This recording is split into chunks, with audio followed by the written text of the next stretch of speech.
Chapter 1. Ha! Ha! A tall, muscular man in a singlet suddenly got up from the bed, sweating profusely. He was panting heavily, and his eyes were filled with confusion. Who am I? Where am I? Am I really me? These questions kept flashing in his mind, as if the man was thinking about the most profound philosophical questions in the world. Julian, that's right. I should have been killed by lightning when I jumped off the cliff. But why am I still alive? And who is this young E? Gradually, his eyes regained their clarity and sharpness. The memories that filled his mind just now almost made Leon, whose soul had transmigrated, explode. For a moment he almost lost himself. However, after going through this terrifying period of fusion, Leon gradually understood the past of his predecessor and the general idea of this world. That's right, he had indeed transmigrated. When he was struck by lightning, his soul entered an extra-dimensional space. After an unknown period of time, he broke through the air again and fused with this man. Yes, fusion. The other party's soul did not dissipate, but completely fused with Leon. It even made Leon think that he was this man, but he had only accepted Leon's memory. But in the competition between the two soul imprints, the more determined Leon had the upper hand. The predecessor was scattered and blended into Leon's soul. Of course, Leon was not reborn because this world was different from the Earth that Leon used to be on. After going through Yang Yi's memory, Leon found many differences. For example, this planet was called Blue Planet and not Earth. For example, although China's history still had the Tang, Song, Yuan, Ming, and Qing dynasties, but the way the dynasties changed was different. For example, in the past 200 years, China still had a humiliating history of the fall of the country and a slow recovery, but the corresponding historical figures had disappeared. Similarly, those familiar songs, movies, and so on had disappeared without a trace. The development of history was very similar, but the content was very different. This is a world that seems familiar, but is completely unfamiliar to me. Interesting. Leon gave such an evaluation. After sitting silently on the bed for a long time, Leon accepted this fact. He gently stood up and walked into the small bathroom barefooted. There was a mirror inside. What was reflected in the mirror was a robust face. Upon closer inspection, it was even a little handsome. He was not the kind of handsome Korean version of Appa, nor was he as handsome as Andy Lau or Nicholas Tse, who could make girls scream at first sight. Instead, he looked more like Zhang Zhen. His face was square, his skin was dark, but his eyebrows were sharp. His eyes were bright, and his nose was straight. He was serious in speech and manner, and his whole body exuded a cold and oppressive aura. Was it related to Leon being an assassin in his previous life? No, they had nothing to do with each other. Leon used to be able to hide his murderous aura perfectly after changing his appearance. He could pretend to be a big-bellied high-ranking official and a shy student. Leon didn't even need to do anything to make this face possess a tenacity that was difficult to accept. Perhaps in the 60s and 70s, he was still considered very popular.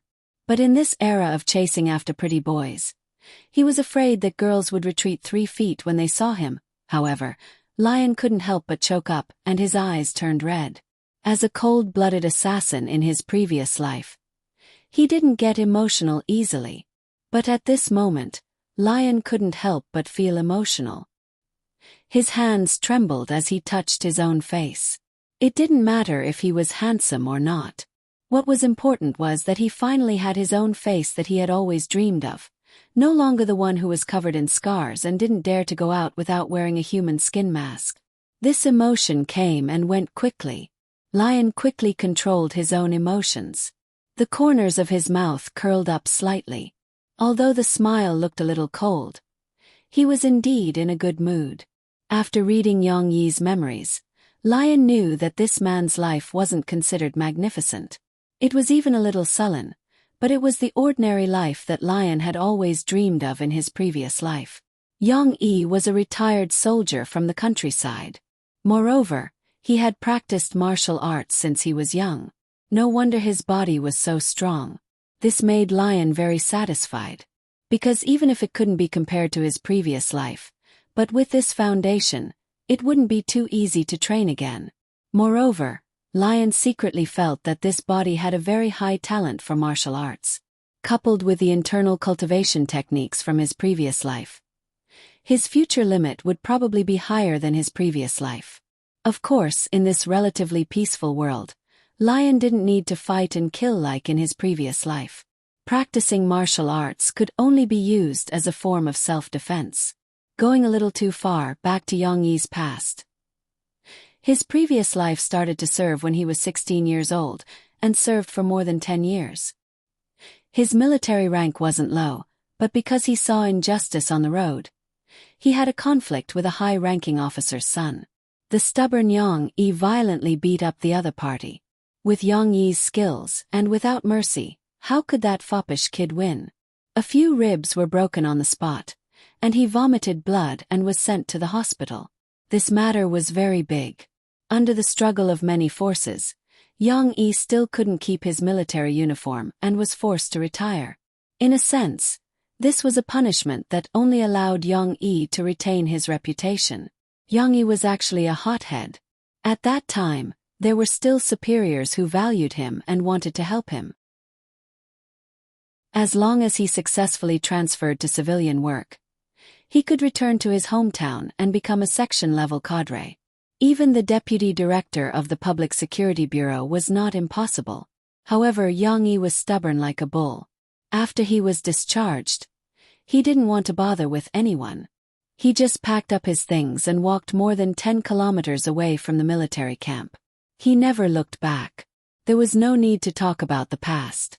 After he retired, Yang Yi did many jobs, such as private chauffeur, nightclub security guard, bodyguard. However, because his personality was too upright, he couldn't tolerate even a little bit of sand in his eyes.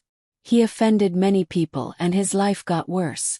Now, he was even reduced to an ordinary hotel security guard, living a life where he couldn't differentiate between day and night, and was bullied by others.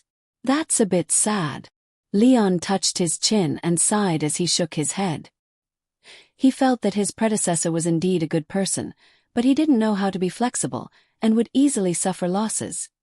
If it was him. Leon's lips curled up slightly, revealing a cold smile. Perhaps those people who had offended him had long been fed to the wolves in the wilderness. Alright, you're always thinking about fighting and killing. You're not promising at all. Leon came back to his senses and patted his head, reminding himself that his life and identity were different now. It wasn't easy to have a normal identity. Leon didn't want to live the life of a fugitive like before. Maybe it's time to change the way I address myself. No, it should be Yang Yi. Gradually accepted his new identity. He gently clenched his thick knuckles and thick fingers, looked at himself in the mirror, and thought to himself, I'm sorry, but I have to thank you. Next, let me help you fulfill your unfulfilled wish. Bang bang bang. Bang bang bang. The tube-shaped apartment in the urban village was narrow and closed. The knocking on the door was like the beating of a drum, which suddenly made Yang Yi, who was still immersed in the process of adapting to his new identity, quiver. Subconsciously, his eyes became sharp, his lips pursed. His left hand opened like an eagle's claw, and his right hand habitually reached behind him to look for a knife. The killing intent suddenly spread in this small space. But it was only for a moment. Papa, open the door. A soft and happy voice came through the door. She is here to see you. The childish voice immediately dissipated Yang Yi's murderous aura. Although he didn't withdraw his left hand in time, the tenderness in his eyes couldn't help but appear in his eyes. It made this tough man look even more human. Chapter 2. Yang Yi had a daughter, and it was his biological daughter. After integrating the memories of his predecessor, Yang Yi knew what was going on, but he was not mentally prepared to face everything that belonged to this body. What's more, the one outside the door was the original Yang Yi's most beloved daughter. Just now, when he heard his daughter's voice, his whole body emitted tenderness. It was the effect of the soul mark left by the original Yang Yi, and it could not be erased at all. However, even though he was a fearless cold-blooded killer in his previous life, Yang Yi was a little flustered at this moment. He did not know how to face it, and he was afraid that he would expose himself in front of his daughter. However, Shishi's expectant voice outside the door reached Yang Yi's ears, and the desire in his heart made him turn around and walk to the door even though he was afraid. The hard wooden door and the cold iron door were opened by Yang Yi, and a small face came into Yang Yi's sight. It was a face as delicate as a princess's in a fairy tale. She inherited her delicate eyebrows and small nose from her mother, and her big watery eyes and cherry lips that were as thin as cicadas' wings. She had Yang Yi's shadow. Not only did she look like a carved jade, but she was also dressed up like a little princess by her mother. She was wearing a light pink lace dress, white stockings and black leather shoes, looking extra elegant and lovely. She was not as reserved as her mother.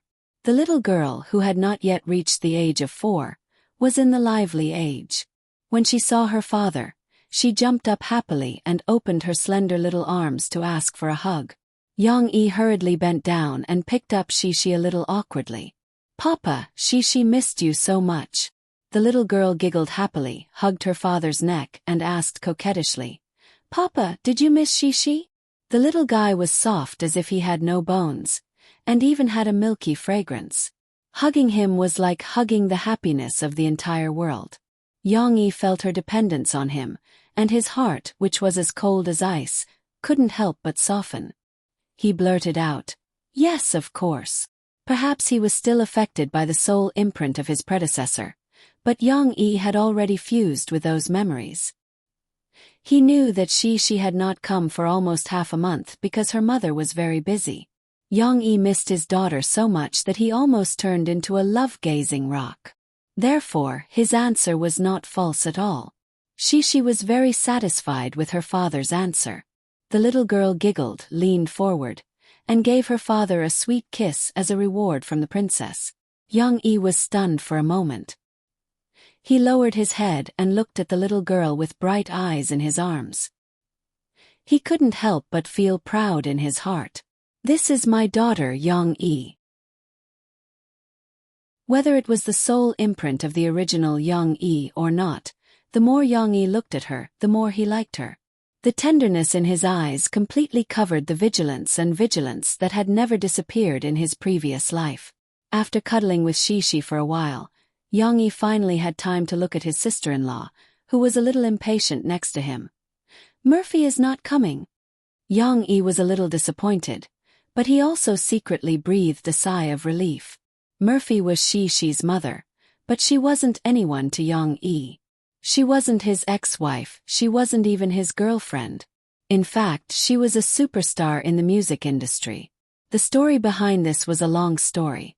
To put it simply, the marriage between Yang Yi and Murphy was a coincidence. However, just like that, Shishi was pregnant. Murphy didn't choose to have an abortion.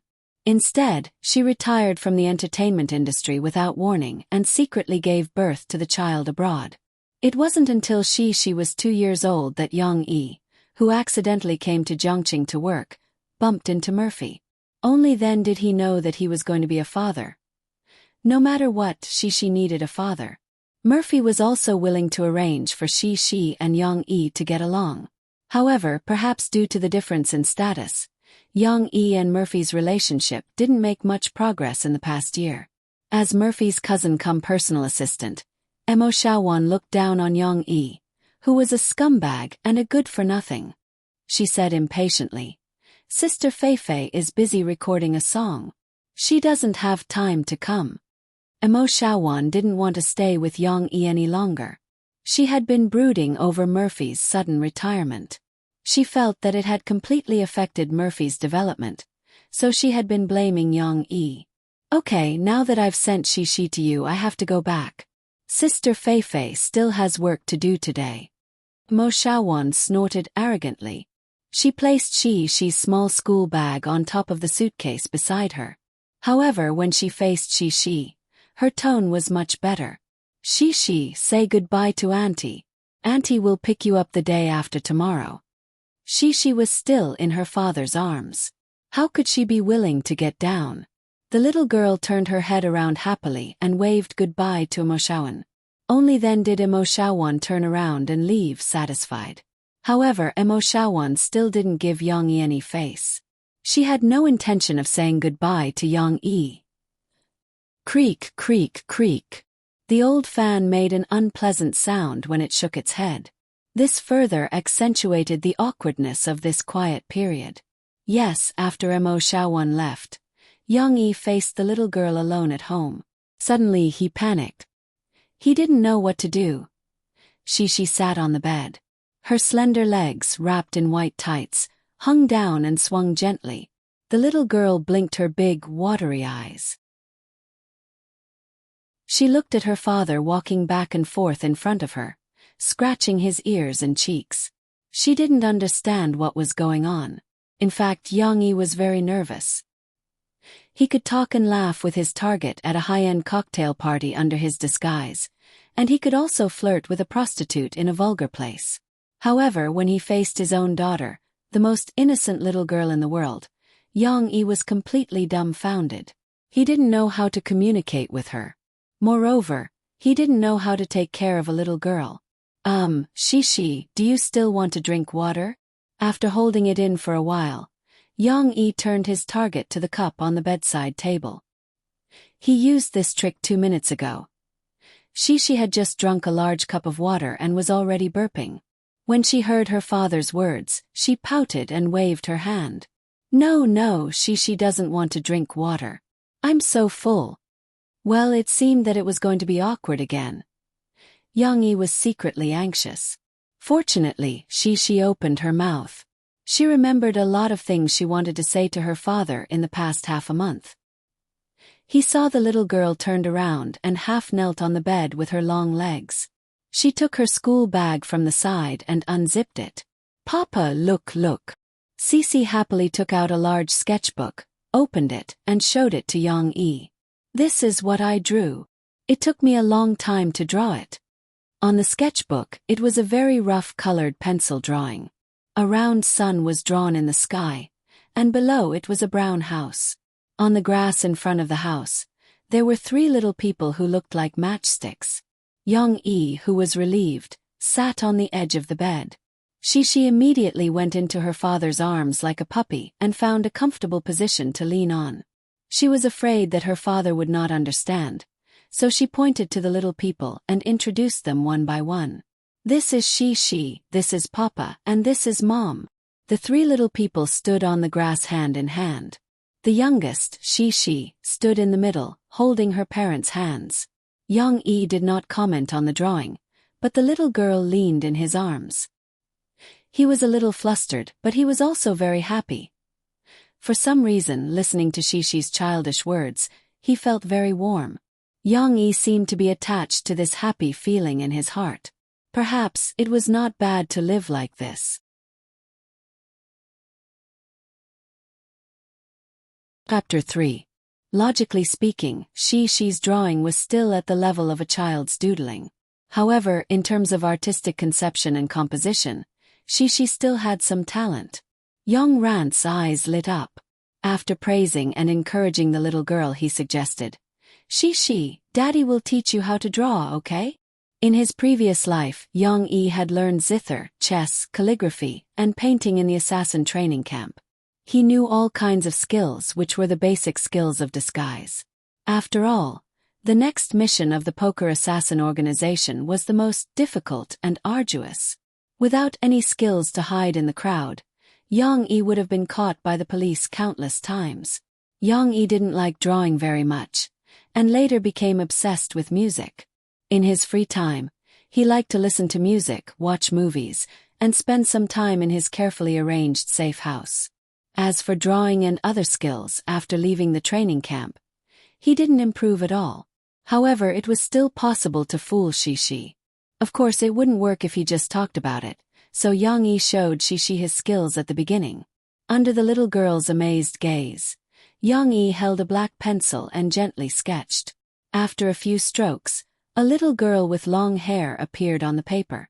It had the charm of a cartoon style in his previous life, and the little girl's facial contours, expression, and appearance were very similar to Xi-Xi's. She was also wearing the lace gauze dress, long pantyhose, and small leather shoes that Xi-Xi was wearing now. In addition, Yang Yi deliberately drew the little girl's head big, and her big eyes were very anime style. Her hair that reached the ground was like a waterfall falling down, and she was very cute. Xi liked it so much that she couldn't take her eyes off it. She opened her small mouth and exclaimed in admiration, "Wow, Papa is so awesome." Hearing his daughter's praise, Yang Yi felt a sense of accomplishment in his heart. It was simply bursting. Even though Yang Yi had been careful not to speak too much for fear of exposing himself, he couldn't help but ask, "Xi, can you tell who Dad is drawing?" Yang Yi used to be a soldier, so his voice was loud and clear. But when he was talking to his daughter, he was so gentle that he didn't seem like a tough guy at all. Not to mention Leon, who had always been cold and aloof in his previous life. Even he himself wouldn't dare to believe it. I know. It's Xi. Xi was bashful. She pointed at herself happily, but she also felt embarrassed. She giggled and threw herself into her father's arms, only revealing half of her bright eyes. For almost the entire afternoon, Yang Yi was teaching Xi how to sketch. He also personally helped the little fellow fill in some of her simple paintings. Xi was having a great time. Her bell-like laughter rang out one after another. Little did she know that her father was actually happier than she was. Because Yang Yi was worried that he would expose himself, it didn't happen. Perhaps she would feel that the father in front of her was no longer the clumsy and dull father she used to know. But she was still young and didn't have so many suspicions. The little fellow firmly believed in her own eyes. Her father was her father. How could it be someone else? In fact, Yang Yi in the past would have found it difficult to even appreciate Xi-Xi's paintings, let alone draw. But Xi didn't care why her father suddenly became so powerful. The little fellow was now almost a fanatic fan who worshipped her father. Happy times passed quickly. Unknowingly, the sun was setting in the west, and the street lights outside the window lit up with a faint halo. Xi was tired from playing. A child's physique was not as good as an adult's. Under Yang Yi's coaxing, she fell into a deep sleep. Yang Yi carefully carried Xi to the middle of the bed. He carefully placed a small pillow on her and tucked her soft hair into a bun to prevent her from feeling uncomfortable. It was April, and the early spring was still chilly. Especially after the sun went down, the air was slightly chilly. Yang Yi went to the cupboard and searched for a while before he found a neither thin nor thick towel and covered Xi with it. Okay, the question now is, what should we eat tonight? Yang Yi gently closed the bedroom door and rubbed his chin as he pondered. The place he lived in was about 20 square meters. But although it was small, it had everything. There was a bedroom, a small living room, a kitchen, and a bathroom. Of course, every small space was very narrow, especially the kitchen. Other than a stove and a sink, the rest of the space in the kitchen could only fit a strong man like him. It couldn't accommodate anyone else. Even moving around was troublesome. His previous life was still better. He had money, a place, and could even live in a mansion. However, Yang Yi was not picky. He rummaged through the fridge and rice jar left behind by his predecessor, thinking about what to prepare for Xi-Xi's dinner.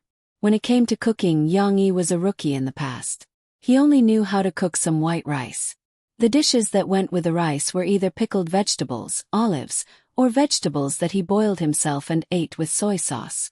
On one hand, it was because of his low income and lack of money. After having a child, Yang Yi saved up all his money and used it to buy everything Xi wanted when he was with Xi. It had to be said that Yang Yi's love for his daughter was definitely more than anything else in the world. Of course, on the other hand, Yang Yi did not have the cells to learn cooking in the past. But the current Yang Yi was different. In his previous life, he lived alone and was very well off. When it came to food, he would definitely not treat himself badly. Even if he personally cooked, whether it was Chinese food or Western food, He would be able to take it out. Of course, in his previous life, he could only admire himself. Now, he could finally cook for his beloved little one. Young-yi had to be more serious. However, Young-yi quickly scratched his head. Even the cleverest housewife can't cook without rice. He smiled bitterly and shook his head. In the fridge, there were a few eggs and ham sausages. Then there was the cabbage that the previous Young-yi ate for many years. There was still plenty of rice in the rice jar. However, it was obvious that with the rice, even if it was Young-yi's cooking, it would be tasteless. Young-yi could still make do with it, but he could not use this pig food to entertain his daughter. However, at this time it was too late to buy groceries. Young-yi rented a house in a remote area. It would take half an hour to walk to the nearest market. Young-yi was not at ease leaving Shi alone at home. So what should he eat for dinner? Should he go out to a restaurant? But the hygiene of the small restaurants near the village in the city was worrying. Young-yi finally looked at the instant noodles box in the corner. There was still half a box of instant noodles inside. This was the spiritual food of his previous life after he came back from the night shift. Sometimes when he was tired and hungry, he did not have the leisure to wait for the rice to be cooked. He would make a bowl of hot instant noodles and eat it before going to sleep. Instant noodles are the food of loneliness. It is the best friend of those who cannot sleep. Looking at this half box of instant noodles, Young-yi's memory of it emerged. He could not help but sigh. His heart was slightly sour. Young-yi shook his head and threw this thought away. For tonight's dinner, he already had an idea.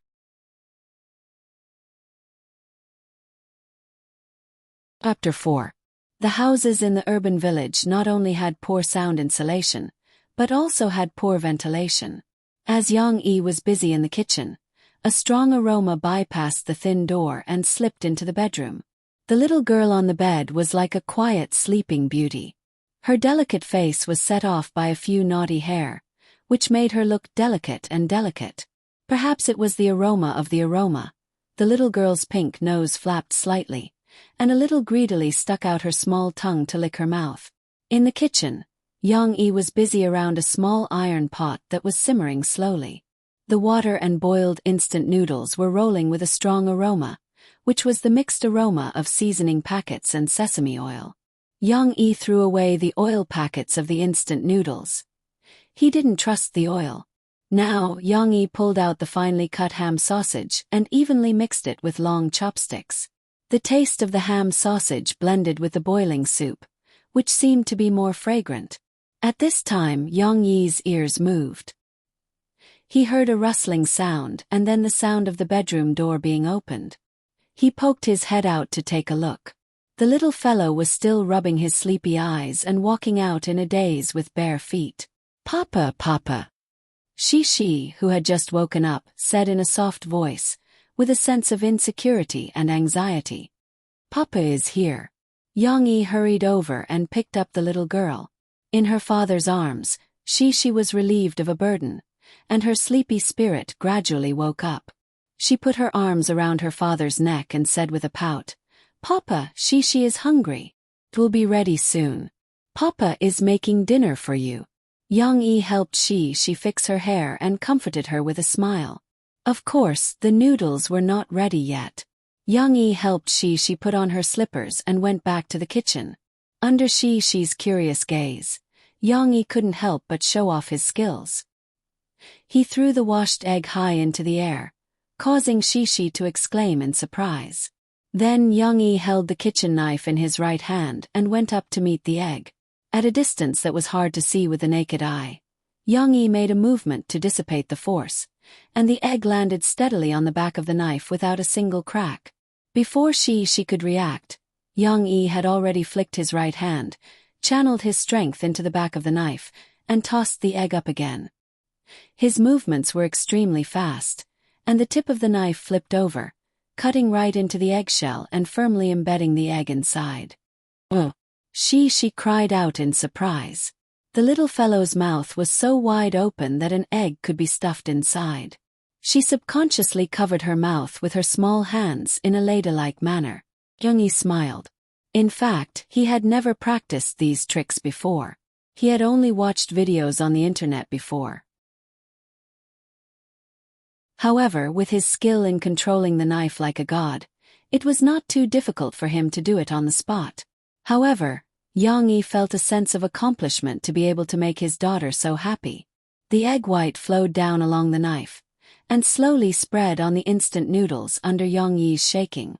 Then, with a gentle shake, the gap in the eggshell cracked a little, and the egg yolk fell down, spreading evenly in the frame of the egg white. The little one couldn't see, so she could only stand on her tiptoes and curiously poke her little head out. The next step was not so complicated. Yang Yi casually cracked 3 eggs on the side as decorations, then turned off the gas stove and covered the lid. The eggs below were overcooked, so they didn't taste good. The remaining heat of the pot and the temperature of the steaming water were just enough to make them medium. It's a pity that there are no green onions. Otherwise it could be used as a plate decoration, Yang Yi thought to himself. Well, wait for Daddy to cook some cabbage, then we can have dinner. Yang Yi smiled. He carried the pot of instant noodles to the tea table in the living room, and told the little one not to burn herself. Cece was so greedy that she kept swallowing her saliva as she followed behind her father. There was cabbage in the refrigerator. Yang Yi didn't waste it just now. He had already picked it up, washed it, and put it aside. Now he took another pot of hot water, quickly boiled it, drained the water, and put it on a plate. Then Yang Yi heated the oil in the iron pot, poured in the chopped garlic and soy sauce, and made a sauce that could make people's mouths water. While the oil was boiling, he poured it on the boiled cabbage, making a sizzling sound. Suddenly, the rich aroma of vegetables and oil filled the whole house. It smells good, it smells good. She wants to eat it.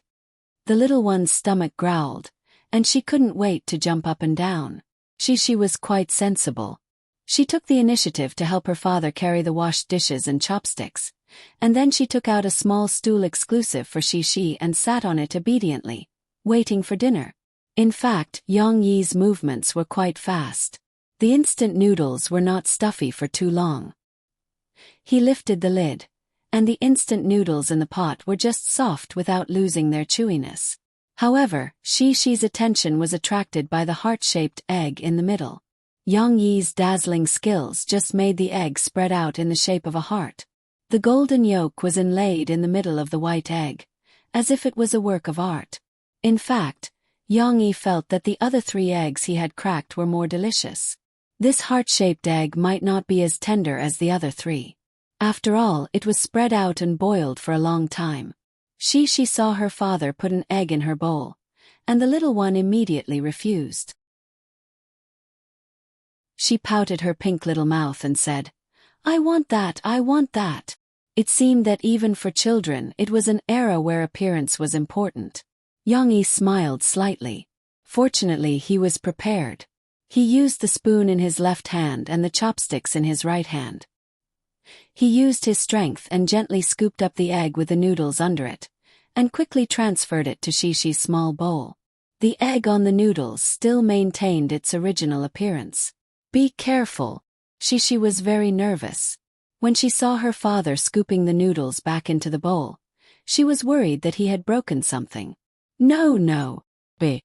Yang Yi smiled and pushed Shi's bowl in front of her and handed over the chopsticks. "Let's start eating." She had learned to eat alone. The main reason was that in the past 6 months, Murphy had begun to prepare for her comeback, so she had less time to take care of the little one. She couldn't feed her 1 bite at a time. Sometimes, she even had to eat and play by herself in Murphy's recording studio. Now, she picked up the chopsticks, but she was a little hesitant. She gently tapped the egg on the noodles with her chopsticks. Smelling the aroma, she was drooling but reluctant to eat it. The little fellow raised her head and looked at her father hesitantly. "Papa, let's not eat it, okay?" "So cute." Yang Yi laughed. He picked up the egg at the bottom of the bowl and said with a smile, "Try this first." She, who had been hungry for a long time, couldn't help but pick up the egg with difficulty and take a gentle bite. Sizzle. The half-solidified and half-liquid egg yolk overflowed from the corner of Shi's mouth and dripped on her clothes. It was the first time that the little fellow had eaten it, so she was a little scared. Yang Yi took out a tissue and wiped the clothes on the little fellow's chest. He was very nervous, thinking that Shi would not be used to it. However, soon Shi's eyes lit up and she greedily licked the corner of her mouth with her small tongue. It was delicious. This kind of medium-rare egg was the most fragrant and delicious.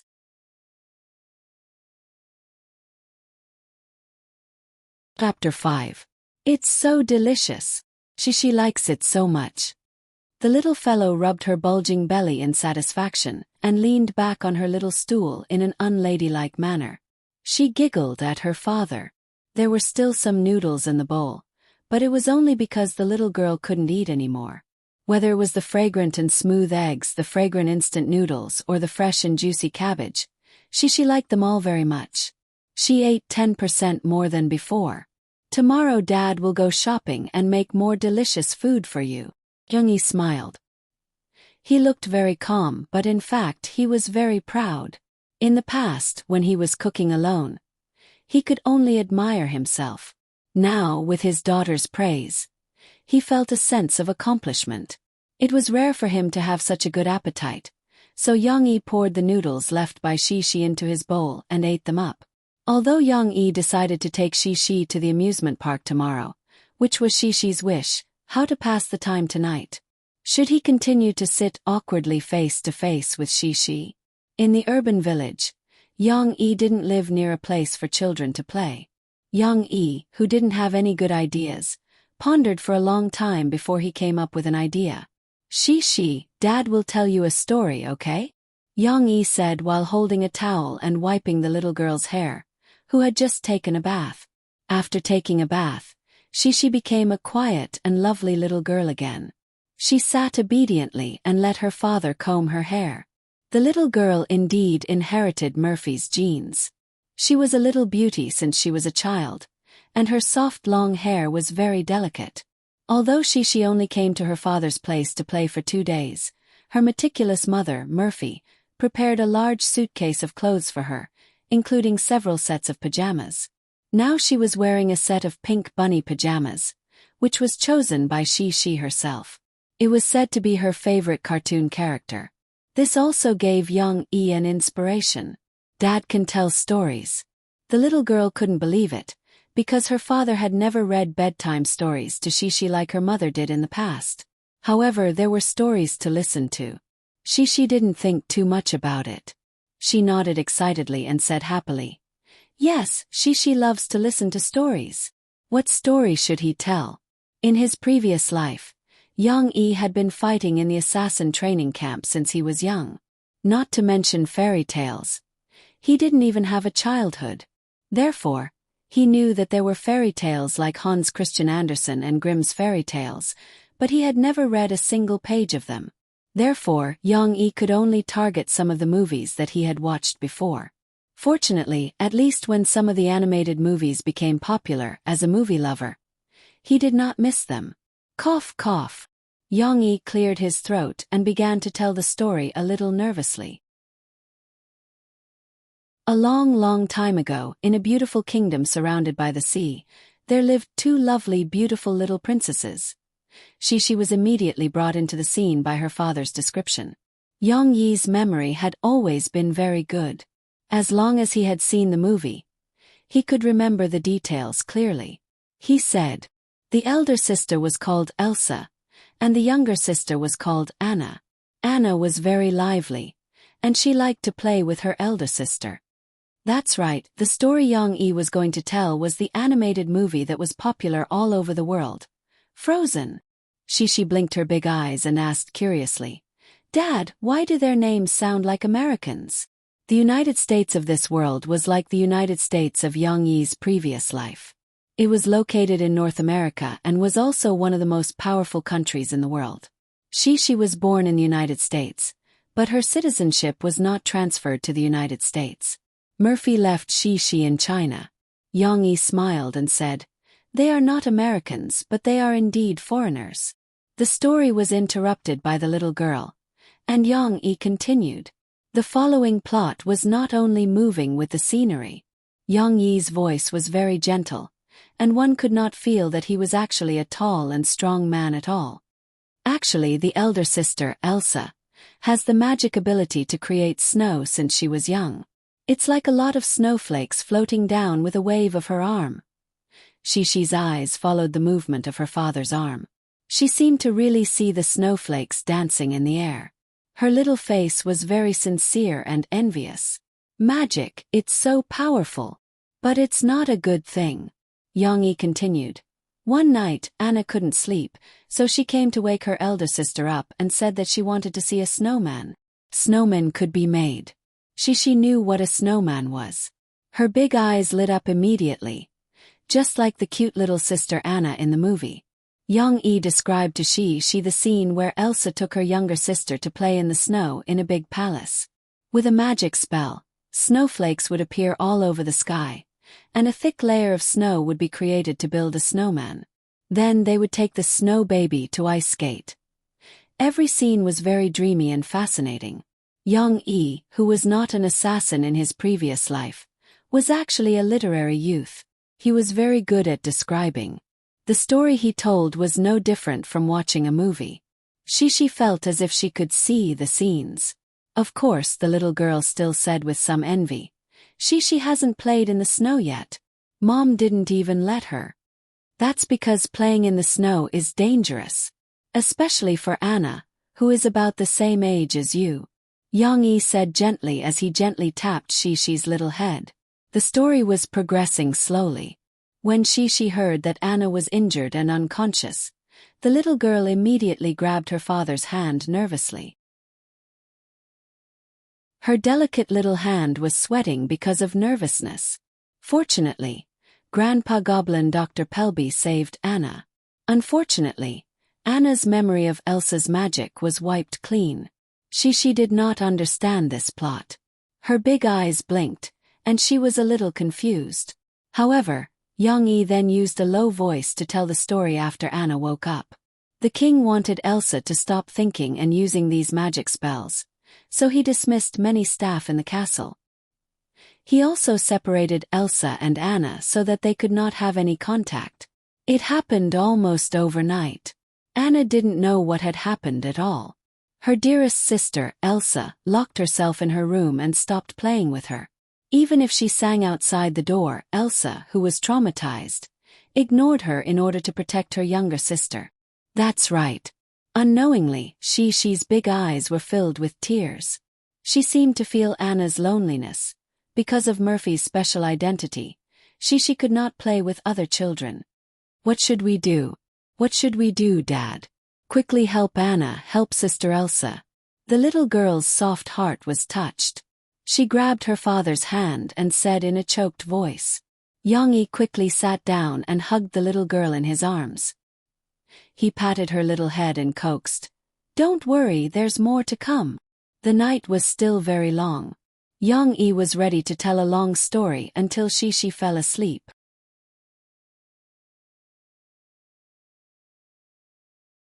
Chapter 6.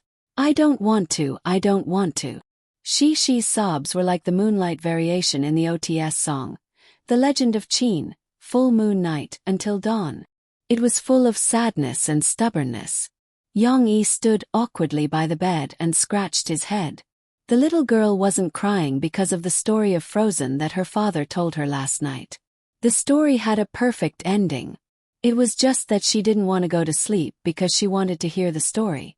After listening to it, she was so excited that she wriggled around in bed until midnight. Therefore, she couldn't get up in the morning.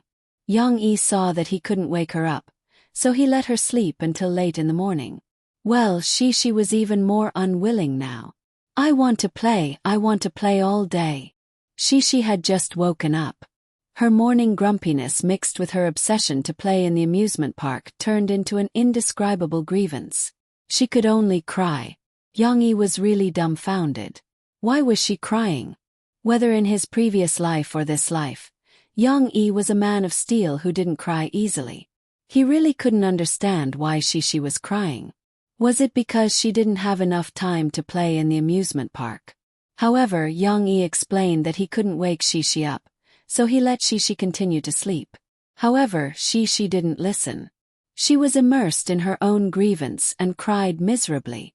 Women are so difficult to understand. Yang Yi muttered in his heart. No, girls are even harder to understand. His previous life was better. Women's problems weren't problems that could be solved with money. Perhaps Yang Yi wasn't very good at coaxing children. He tried very hard to find a solution in the memory of his predecessor. Unfortunately, the original Yang Yi was also silly. He sat there like him and watched his daughter cry. In the end, he was reprimanded by Murphy. Yang Yi still tried very hard to coax his daughter. He squatted down by the bed. Because he was too tall, half of his knee was on the ground. In this way, he could see Shishi at the same level as her. Don't cry. Dad promised you today that we can play as long as you want. Okay. Yang Yi coaxed softly. It seemed that the effect wasn't obvious. Shishi was still sobbing slowly. However, she didn't cry that much. She seemed to be getting better. The little girl let go of her hands that were rubbing her eyes and looked at her father with tears in her eyes. Her tear-stained face was very pitiful. She stretched out her little arms, sobbing, and said softly, "Hug." How could Yang Yi not agree? He hurriedly took the little fellow into his arms, stood up, and paced back and forth to coax him. Although the little girl's dad her teat. After she was picked up by her dad, she immediately hugged her dad's neck tightly. Then she sobbed on her dad's chest. She was still sobbing. She had stopped crying. It was just that she was still sobbing. Okay. Don't cry. It's all Dad's fault.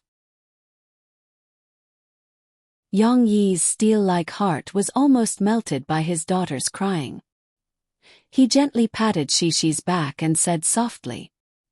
Hearing the sobbing sound on his left chest gradually stop, Yang Yi knew that he had finally coaxed her. It wasn't easy. Yang Yi, who was good at learning, thought quickly. Could it be that it's not important what I coax, but how I coax her? Yang Yi remembered reading an article before. It said that a woman didn't need you to find a solution for her. Most of the time she just needed a hug that she could rely on. At that time, Killer Leon, who didn't know what love was, scoffed at it. Now, it seemed that the analysis of the article was very reasonable. Yang Yi felt that his parenting experience bar had increased by a lot. Jiangqing, an ancient city in the south of Jiangsu and Zhejiang, had been named one of the world's top 100 livable cities by foreign publications. This honor was not only due to its geographical environment and long history, but also because of the huge investment in municipal projects. The renovation of historical sites, the maintenance of natural scenic spots, and the planning of urban greening. Jiangqing's investment could be said to be unmatched by any other major city in the country. Out of the village, the straight Jiangnan North Road was full of leaves and fragrant camphor trees. At a glance, it was full of greenery. On the sidewalk there were even more flowers. White lush orchids and purple irises complemented each other, forming a beautiful spring scenery in Jiangqing. Of course, the most beautiful one was Shishi, who was singing and dancing happily in front of the flowers. The little girl was wearing a beautiful flower-like dress, like a flower fairy. She ran in front of them, skipping and singing the song that her father had taught her when he was telling her a story yesterday. Let un go, let un go, can't un hold un back and more. Although she was only singing the line that she remembered, the little fellow sang it with perfect articulation and a sweet voice like an oriole's, attracting the admiring gazes of passers-by on the side of the road. Murphy had lived abroad with her parents when she was young. In addition, in order to avoid the pursuit of the media, she had stayed in the United States for nearly 2 years after giving birth to Shishi. Therefore, she insisted on maintaining a bilingual education for Shishi. This was also why Shishi could learn these 2 lyrics so quickly. However, this issue had once caused a huge conflict between Murphy and Yang Yi. In the past, Yang Yi was an out-and-out patriot, and even a little angry. He felt that China's culture was broad and profound. Shishi didn't even learn the things of her ancestors, and even spoke a foreign language that he didn't understand. This kind of education was something that Young E hated deeply. Murphy wanted to explain to Young E, but later found that this guy couldn't communicate at all. The rift between them was left on the first day of their reunion. Of course, the current Young E didn't have that stubborn problem at all. In his previous life, he was proficient in 8 languages. Now, teaching Shi to sing English songs didn't have any burden at all. Cece, wait a minute, drink some water. Young E stopped the little girl, who was a little happy without Murphy's discipline. He took out a children's water bottle from the school bag hanging on his shoulder, unscrewed the lid and handed it to Shi. Shi was very obedient and drank the water in big mouthfuls. Young E squatted down, took out a small towel, and wiped the sweat on Shi's face. In his slightly cold eyes, Shi's pretty face was reflected. The little girl was drinking water while blinking her big eyes and looking at her father. This scene was actually so heartwarming. There's no need to walk, we can take a taxi there. The bus stop was still a long way away. Young E silently counted the money in his pocket and said to Shi. Today, he took out all the money that Young E used to live frugally and stuffed in his shoebox. Although it wasn't easy for the predecessor to save money, Young E didn't have the habit of saving money. Money was to be spent. If he ran out of money, couldn't he just earn it back?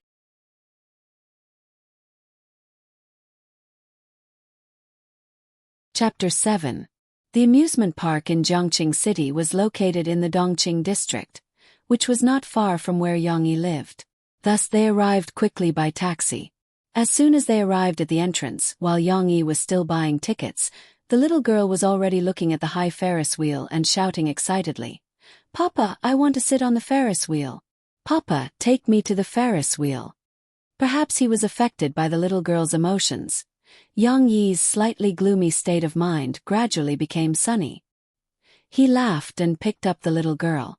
With a gentle push, Shi sat on her father's neck. This was the first time Shi felt the feeling of riding on the clouds. The little girl screamed unreservedly, then giggled even more happily. There were many children at the entrance of the park. This amusement park was probably the most attractive place for children in Zhongqing City besides the zoo. Young E, who was tall and strong, and the little princess Shi, who was smiling sweetly on his neck, were still very conspicuous in the crowd. They immediately attracted everyone's attention. Of course, the children frequently looked at Shi, who was sitting high up, with envy in their eyes. Not long after, not far behind Young E, a little boy also pulled his father, shouting that he also wanted to sit on his father's neck. However, his father was unwilling. Thus the little boy began to cry. The noise was so loud that even the initiator, Young E, couldn't help but turn his head to look. With just a glance, Young E, the cold guy, twitched the corner of his mouth and almost laughed out loud. No wonder his father was unwilling. Look at the little boy's figure, which was the same as the mother next to him. He was only 6 or 7 years old, but his arms and legs were much fatter than ordinary children, not to mention his chubby belly. His father, who was standing awkwardly at a loss, was as thin as a stick. If he really let the little fatty climb up, his father would probably kneel down first. Well, after all, it was because of him, so Young E didn't have the nerve to continue watching the fun. After it was their turn, Young E quickly checked in with Shi. When they were leaving, Cece looked back curiously and asked in confusion, "Papa, why is that brother's papa unwilling to do so?" Young E could already feel the resentful stares coming from behind him. The first thing to play was naturally the Ferris wheel that Shi had been looking forward to for a long time. However, in front of the Ferris wheel, Young E was a little disappointed. The Ferris wheel was not very magnificent, at most about 50 meters high. It was not fun at all. Young E was originally excited to experience the amusement park with Shi and experience the innocence of children. However, for Young E, this kind of high Ferris wheel was not enough to arouse his interest at all. Of course, Young E did not forget that Shi was the main character today. He and Shi lined up and walked into a small box on the Ferris wheel. Clang! The door was closed. The Ferris wheel didn't stop. Sitting in the private room, the creaking sound of the wheel turning outside could be heard clearly. At first, she was still excitedly watching from the window, but as the box slowly increased in height, the little girl was a little panicked. There was a kind of fear that gradually hung in the air. Coupled with the small enclosed space of the box, the sense of oppression intensified this kind of fear. "Papa, I'm scared." Shi's little head slowly shrank, trembling as she turned to look at her father. Young-yi was also looking outside with interest just now. Hearing his daughter's cry, he quickly bent down, held Shi in his arms and sat down. Don't be afraid, Papa is here." Young-yi gently patted Shi's little head. Her soft hair was very comfortable to touch. In her father's arms, Shi's fear of heights was reduced a lot. The child's curious nature made her couldn't help but poke her head out to look. "It's become smaller," Shi murmured. "Papa, look over there, that little brother just now." Papa, look, that's a car. It looks like a little bug." The little girl couldn't wait to share everything she saw with her father, and Young-yi also smiled and nodded patiently in response. After getting off the Ferris wheel, Shi was still a little unsatisfied, and pestered her father to sit on it again. This time, she didn't need to be held in her father's arms. The little girl seemed to have adapted. What made Cici very happy was that when the Ferris wheel reached the highest point, a silver-white plane appeared in the sky and slowly streaked across the sky. "Plane, Papa, it's a plane." She was so excited that she jumped up. Fortunately, the little girl's weight was limited, so she couldn't shake the giant Ferris wheel at all. If Young-yi was jumping, there would be an accident. Young-yi was also very childish. He squeezed his daughter's little head together, laughed, and competed to see the plane through the window. The amusement park in Jeong City was actually very simple, at least in Young-yi's eyes. Although it also had large equipment such as the Ferris wheel, roller coaster, pirate ship, the scale was relatively small, and apart from these, small projects such as bumper cars, merry-go-round, maze huts, and so on were not satisfactory. However, she had a lot of fun. She was not old enough to ride the roller coaster, but under the guidance of her father, she played the very exciting bumper cars and merry-go-round, and the little girl was very happy. The consequences were also very serious. In the evening, when the amusement park was about to close, she acted like a spoiled child and cried and didn't want to go back. "Can you not go back?" The little girl hugged her father's leg and begged with tears in her eyes. "It's not that I don't want you to play, but now it's about to close. Look, the Ferris wheel has stopped." Young-yi explained with a headache. No, she doesn't want to." She shook her head unwillingly. In fact, this scene didn't only happen to Young-yi and Shi. At the gate of the amusement park, the children who were unwilling to leave lined up. It wasn't only Shi who was crying, but there were also people who were crying even more miserably than her. For example, the little fatty that Young-yi and the others saw before they came in. His cries were so tragic that several young children were stunned and looked at him with tears in their eyes. The cries came one after another, and Shi also responded. The emotions of sadness and reluctance resonated with the surrounding environment and couldn't be stopped. Young-yi grabbed Shi's school bag in his hand and was a little annoyed. "MD, why are children so troublesome?" Young-yi felt that his head was about to explode. He really felt that taking care of children was more troublesome than cracking the powerful security system to kill a politician in the past. This was King unreasonable, all right. It was obvious that the amusement park was about to close. Why were you crying with your father? Could crying make the amusement park reopen? In the past, Young-yi was afraid of trouble, so he was afraid that he would directly pack up and leave, waving his sleeves and not leaving a cloud behind. But now he held back his temper, because the little girl's delicate little hand was grabbing his trouser leg. That helpless and pitiful look made Young-yi's temper suddenly vanish. "Forget it. I'm afraid I'll have to deal with such a clingy little girl in my life." Young-yi smiled bitterly in his heart and squatted down.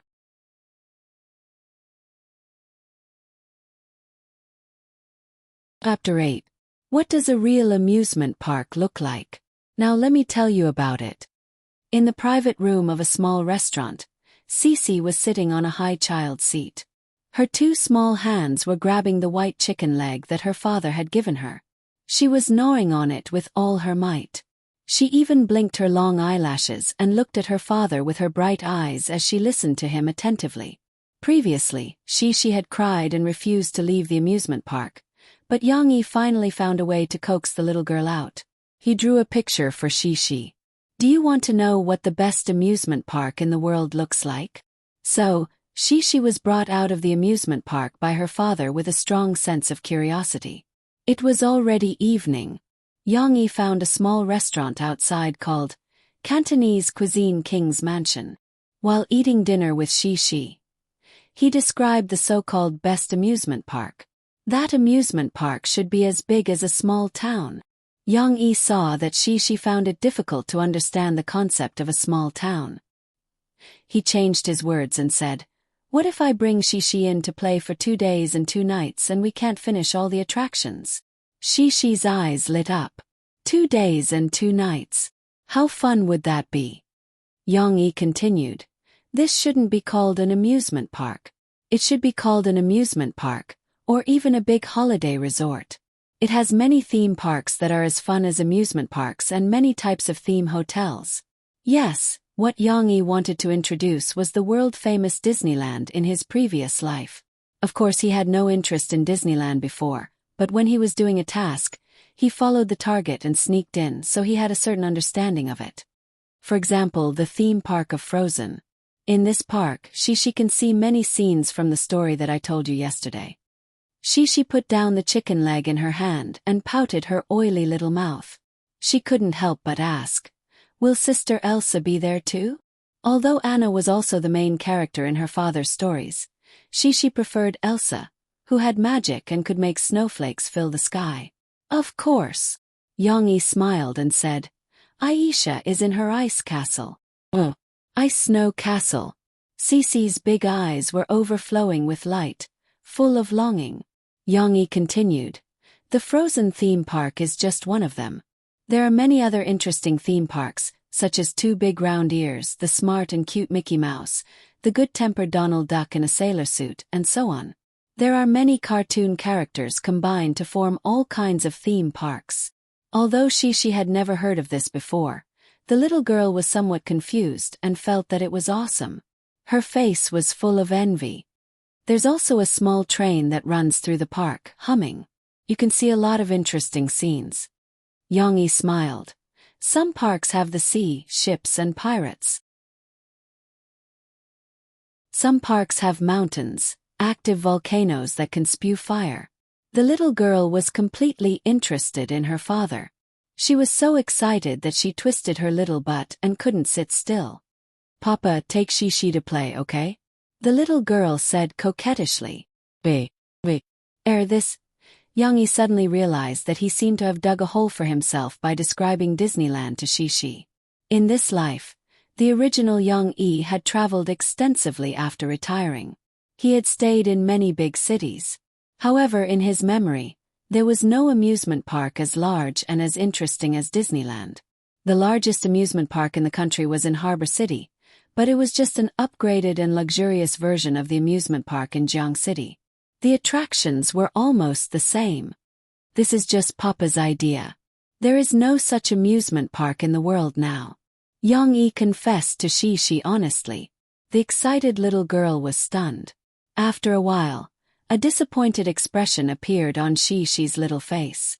The little girl pursed her lips. Although she didn't cry, her mood suddenly became low. Yang Yi looked very sad. Shishi's disappointed look made him feel depressed.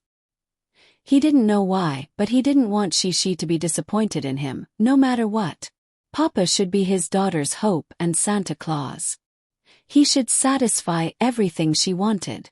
How could he let his daughter down? Yang Yi couldn't help but reach out and hold Shishi in his arms. He patted her back gently. The oil on the little girl's claws was smeared on his clothes. Yang Yi was actually a little uncomfortable. He was a Virgo in his previous life, and he had the last stage of obsessive-compulsive disorder.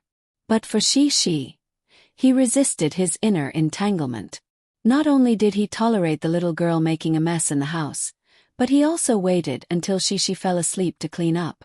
Now he even allowed the little girl to dirty his clothes. There was no other way. How could a father take care of a child and still be clean? "Papa, Shi wants to play." Shi pouted and said with grievance. Hearing this, Yang Yi impulsively patted his chest and said, Shi, don't worry. Papa will build you an amusement park in the future, the best amusement park in the world. Perhaps a woman with a little experience would scoff at such a promise and think that Yang Yi was bragging. However, Shi, who was a few months away from 4 years old, was still very naive. She looked at her father in surprise and asked, "Really?" Yang Yi was not joking. He nodded seriously and said, "Really, Papa must build an amusement park for Shi. Is there a park for Sister Aisha?" Shi looked at her father's eyes and asked a little nervously. "Course." Yang Yi smiled and said, Shi has everything that she likes." The little girl's cloudy mood suddenly turned sunny. Her watery eyes curved into crescent moons as she smiled happily. "Papa, pinky promise." Shi stretched out her little finger and said sweetly, "You can't lie." Yang Yi could not help but laugh. He stretched out his right little finger with great interest and hooked it with his daughter's slender little finger. "Pinky promise, don't change your mind for 100 years. Shi said very sincerely. Yang Yi smiled faintly. Looking at his daughter who continued to happily gnaw on the chicken leg, there was a voice in his heart that warned him. "Don't forget. In the future you have to build an amusement park for Shi. A Disney-level park." This was a promise for his daughter. It must be completed. Then again, it seemed that this goal was a bit difficult to achieve. How much money would it take to build a Disneyland from scratch? Take the most recent example. Yang Yi's previous life's Shanghai Disneyland was said to have cost more than 34 billion yuan. Of course, every inch of land in Shanghai was worth gold. Naturally, it couldn't be compared to that. However, even if the burden of land was removed, Yang Yi wanted to build a Disneyland for his daughter. The investment was no less than 10 billion yuan. Even if he could invest with the government or other partners, the dream of building a Disneyland was still a fantasy. Besides, without the successful example of Yang Yi's previous life's Disneyland, who would be willing to invest in Yang Yi?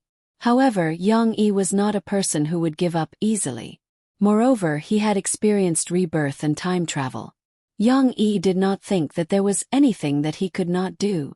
Wasn't it just a few billion yuan? Now he would set a small goal and earn 100 million yuan from him. Don't worry, a literary life is not a life of money. There will be descriptions of making money in business, but there are very few. Remember, Yang Yi is the big boss behind the scenes.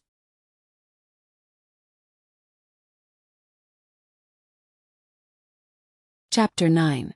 Zhongqing was a large city, and it was divided into 5 districts and 8 counties. Among them, Wuhu district, where Yang Yi lived, was the LC district. Relatively speaking, there was a lot of resistance to the transformation, which allowed this slums in the city to survive. On the other hand, the newly developed Binhai district, which was connected to the international metropolis of Shanghai, and with Zhongqing's support for the cultural and entertainment industry, it developed rapidly. The housing prices there were almost twice as high as those in Wuhu district, and it became a veritable rich district in Zhongqing. Murphy lived in Binhai district, but she was very busy during this period, and spent most of her time in the company's recording studio. Today, she recorded until 10 at night, and only then did she have to pack up and go home. "Sister, have some hot water, I've put some throat-soothing medicine in it." Amo Shaowan passed the water bottle to her, feeling sorry for her sister. Murphy's cold and elegant face was also filled with tiredness, but she shook her head and said with a slightly hoarse voice, Give me your phone, I want to call Shi." Amo Shaowan reluctantly took out her bag and muttered, "She's having so much fun at her father's place, why do you still want to call her?" Amo Fei rolled her eyes at her. She didn't have the energy to knock her head. Beep, beep. Murphy was calling Yang Yi's phone, which she had bought for Yang Yi. Thinking about it made her angry. That stubborn man still refused to accept it. Mo Xiaowan had been complaining about throwing pearls before swine, because the phone that Murphy had bought for Yang Yi was the best camera phone on the market. Mo Xiaowan couldn't even bear to buy one for herself. However, Yang Yi didn't use that phone much, and he left it at home when he went to work. Sometimes, she couldn't even reach him when she called. The phone rang for a while and finally it was connected. Shishi's clear and cheerful voice came from the phone. "Mom!" Murphy breathed a sigh of relief, and a very gentle smile appeared on her face.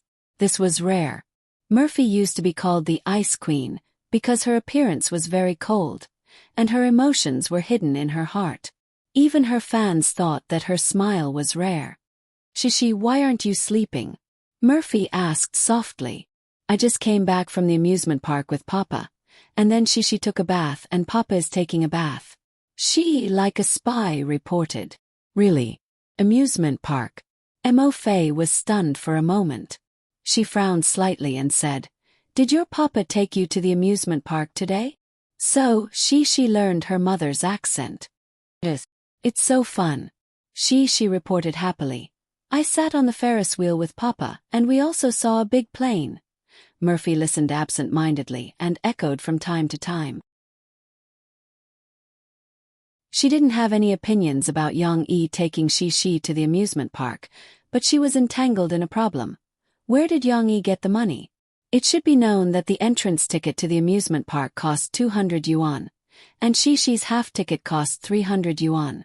Murphy didn't care about this small amount of money, but she didn't think that Yang Yi could take out so much money. Even if Yang Yi was rich, he wouldn't be so poor that he couldn't even afford a decent set of clothes. What was more funny was that Yang Yi was still very stubborn, and he was not willing to help Murphy even when she wanted to. "Papa said that he will build a big amusement park for me." She couldn't wait to help her father claim credit from her mother. "It's very, very big." Mo Xiaowan, who was waiting on the side, heard this sentence. She smiled disdainfully and muttered with a look of disdain. "He really knows how to coax children with flowery words." Murphy's thoughts were different from Mo Xiaowan's. She still had a deep understanding of Yang Yi, and she didn't know why, but she felt that Yang Yi seemed to be a little different. However, Murphy couldn't tell what was different about him. Murphy sighed inwardly, and her emotions were very complicated. She shook her head and came back to her senses and said to Shishi, "Then, did Shishi have fun with Papa today?" "Course." Shishi thought of something, pouted and said unhappily, But Shishi woke up too late today, and I haven't had enough fun yet." Murphy pretended to be very disappointed and asked, "Doesn't Shishi miss Mom?" "Mama is unhappy." Cece giggled and said cutely, "I miss Mama too. It would be even better if Mama could wake up with me." These words made Murphy's heart feel warm. This little girl seemed to be quite sensible. Maybe it was because children from single-parent families matured early. At this moment, Yang Yi came out of the shower. He took a towel to wipe the water droplets on his head and asked from afar, "Shishi, who are you talking to?" "I'm talking to Mom on the phone." Shishi stood on the bed barefooted, raised the phone with her two small hands, and responded loudly, "Papa, do you want to talk to Mom?" Yang Yi frowned, and couldn't help but feel a little flustered. He didn't know how to face Murphy. This seemed to be because of his own worries, and also because of the influence of the original Yang Yi's soul imprint. In the original Yang Yi's memory, his feelings for Murphy were very complicated. On one hand, he cared a lot about Murphy, because Murphy was the only woman he had slept with, and moreover, Murphy was the mother of his daughter. On the other hand, Yang Yi rejected Murphy from the bottom of his heart. He felt that there was a great disparity between the two of them and that they were not a good match. Moreover, Yang Yi himself thought that Murphy was prejudiced against him and looked down on him. These complicated feelings also affected Yang Yi's judgment to a certain extent. He had never seen Murphy, and there was already a grudge between them. "Forget it, Dad still has to wash the clothes. You two continue to talk," Yang Yi said to Shishi. In fact, because the room was narrow, Yang Yi's voice also faintly reached Murphy's ears through the phone. Logically speaking, Murphy also didn't want to talk to Yang Yi, okay? The two of them were like fire and water in the past. She was just wondering if she should comply with Shi's request and say a few words to Yang Yi. In the end, Yang Yi rejected it first. I didn't say no, so why did he reject it? Murphy was almost angered by Yang Yi. Okay, Dad is very busy. Mom, don't be angry. Shi's soft voice came over, and Murphy's anger dissipated by more than half. She shook her head with a slight wry smile, left Yang Yi behind, and continued to chat with her daughter. Shi was like a lark, chattering to Murphy about the day's experience. She also told her mother that Dad would tell her a lot of good stories.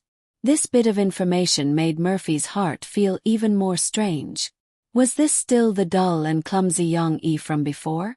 On the way back in the nanny van. Sister, sister. Mo Xiaowan called several times before Murphy came back to her senses. Murphy shifted her gaze from the window. Sister, why are you in a daze? Mo Xiaowan complained. I'm going over tomorrow's schedule with you. Murphy acted as if she didn't hear Mo Xiaojuan's complaint. She suddenly made a decision. Xiaowan, help me postpone the meeting with Teacher Lu tomorrow afternoon for the time being. Mo Xiaowan was dumbfounded. She asked in confusion, why? It's not easy to make an appointment with Teacher Lu. Murphy said firmly. No reason, I'm going to pick up Shi.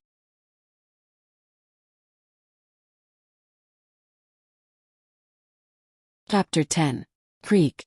Clang. The sound of the old iron door broke the silence of the early morning in the apartment. Yang Yi opened the big iron door and walked in from the outside. He was wearing a singlet, and his strong muscles were bulging. His slightly tanned skin was flushed with sweat, making it look as if it had been rubbed with olive oil. His hormones were bursting. However, it was a little strange that he was carrying bags of vegetables in his hands. He looked like a Neil in a flowery dress, and it was very awkward. After entering the house, Yang Yi first poked her head into the bedroom and saw that Cici was still sleeping soundly on her side on the bed. She only kicked off the quilt and revealed her little, but that was covered by her underwear. Only then did she let out a sigh of relief. After all, it was a little risky for him to leave the little girl at home while he went to buy vegetables. Whether it was in his previous life or the current one, Yang Yi's work and rest were very regular. Moreover, because he practiced the internal strength that he learned in the assassin camp in his previous life, he only needed less than 5 hours of sleep to maintain his energy. Early in the morning, Yang Yi woke up before dawn. First, he skipped rope and held dumbbells at home for more than an hour. There was no other way, the house was narrow and the equipment was limited. Then he ran to buy vegetables. He didn't dare to delay for too long in the middle.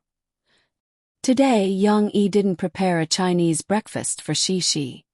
He wanted to change his craft, so he carefully made a sandwich that looked simple, but the process was complicated. This sandwich was not the cheap kind that could be bought in a convenience store. Yang Yi was very picky with the ingredients.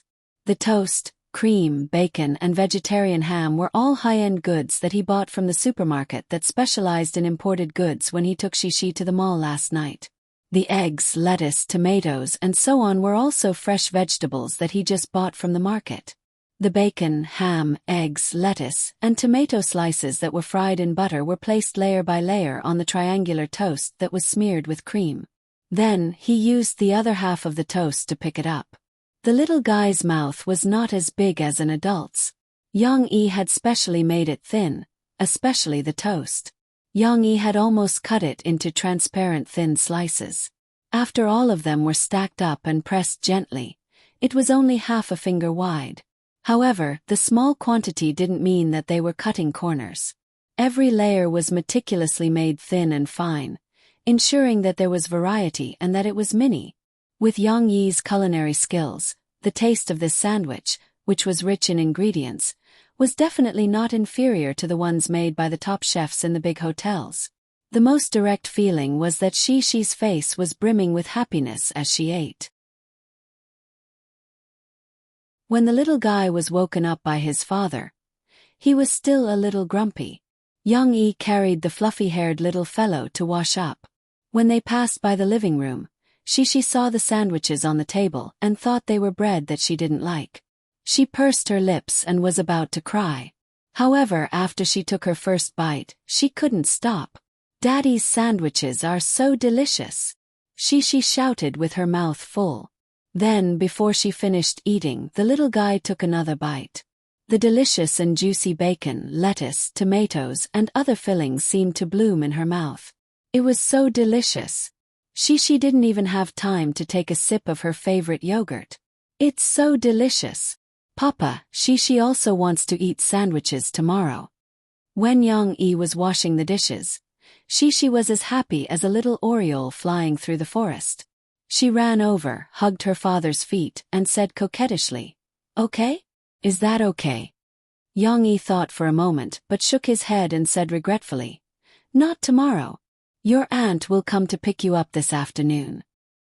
He added, "When she comes to Daddy's place next time, Daddy will make delicious food for you." It was true. Young Yi was full of recipes and wanted to show off to his daughter. However, the little girl's mood was a little low. She grabbed her father's trousers, pouted, and said, But why can't Daddy live with Mom and Shishi? Shishi likes to eat Daddy's dishes, and Mom will like it too." Yi paused. He shook his head with a wry smile. He really didn't know how to answer the little girl's words. In silence, Young Yi finished washing the last bowl in his hand, wiped his hands, squatted down, picked up the little girl, kissed the depressed little girl, and rubbed his nose against her little face. Shishi's skin was as delicate as milk. In the past, Young Yi also liked to express intimacy with his daughter, but at that time Young Yi was not used to shaving every day, and sometimes the little girl would cry out. Fortunately, the current Young Yi not only brought the character of a Virgo from his previous life, but also cherished his current peerless beauty. Every morning, he shaved his beard clean, and she did not need to be tortured. Young Yi looked at his daughter's pleading eyes, sighed softly, and said, "The situation between Daddy and Mommy is more complicated. Whether we are together or not is not up to your daddy. Of course, your mommy also has her difficulties." Of course, this was just to comfort Shishi. In fact, Young Yi was not optimistic about his relationship with Murphy. Although he was no longer the inferior and stubborn Young Yi, would Murphy's opinion of him change?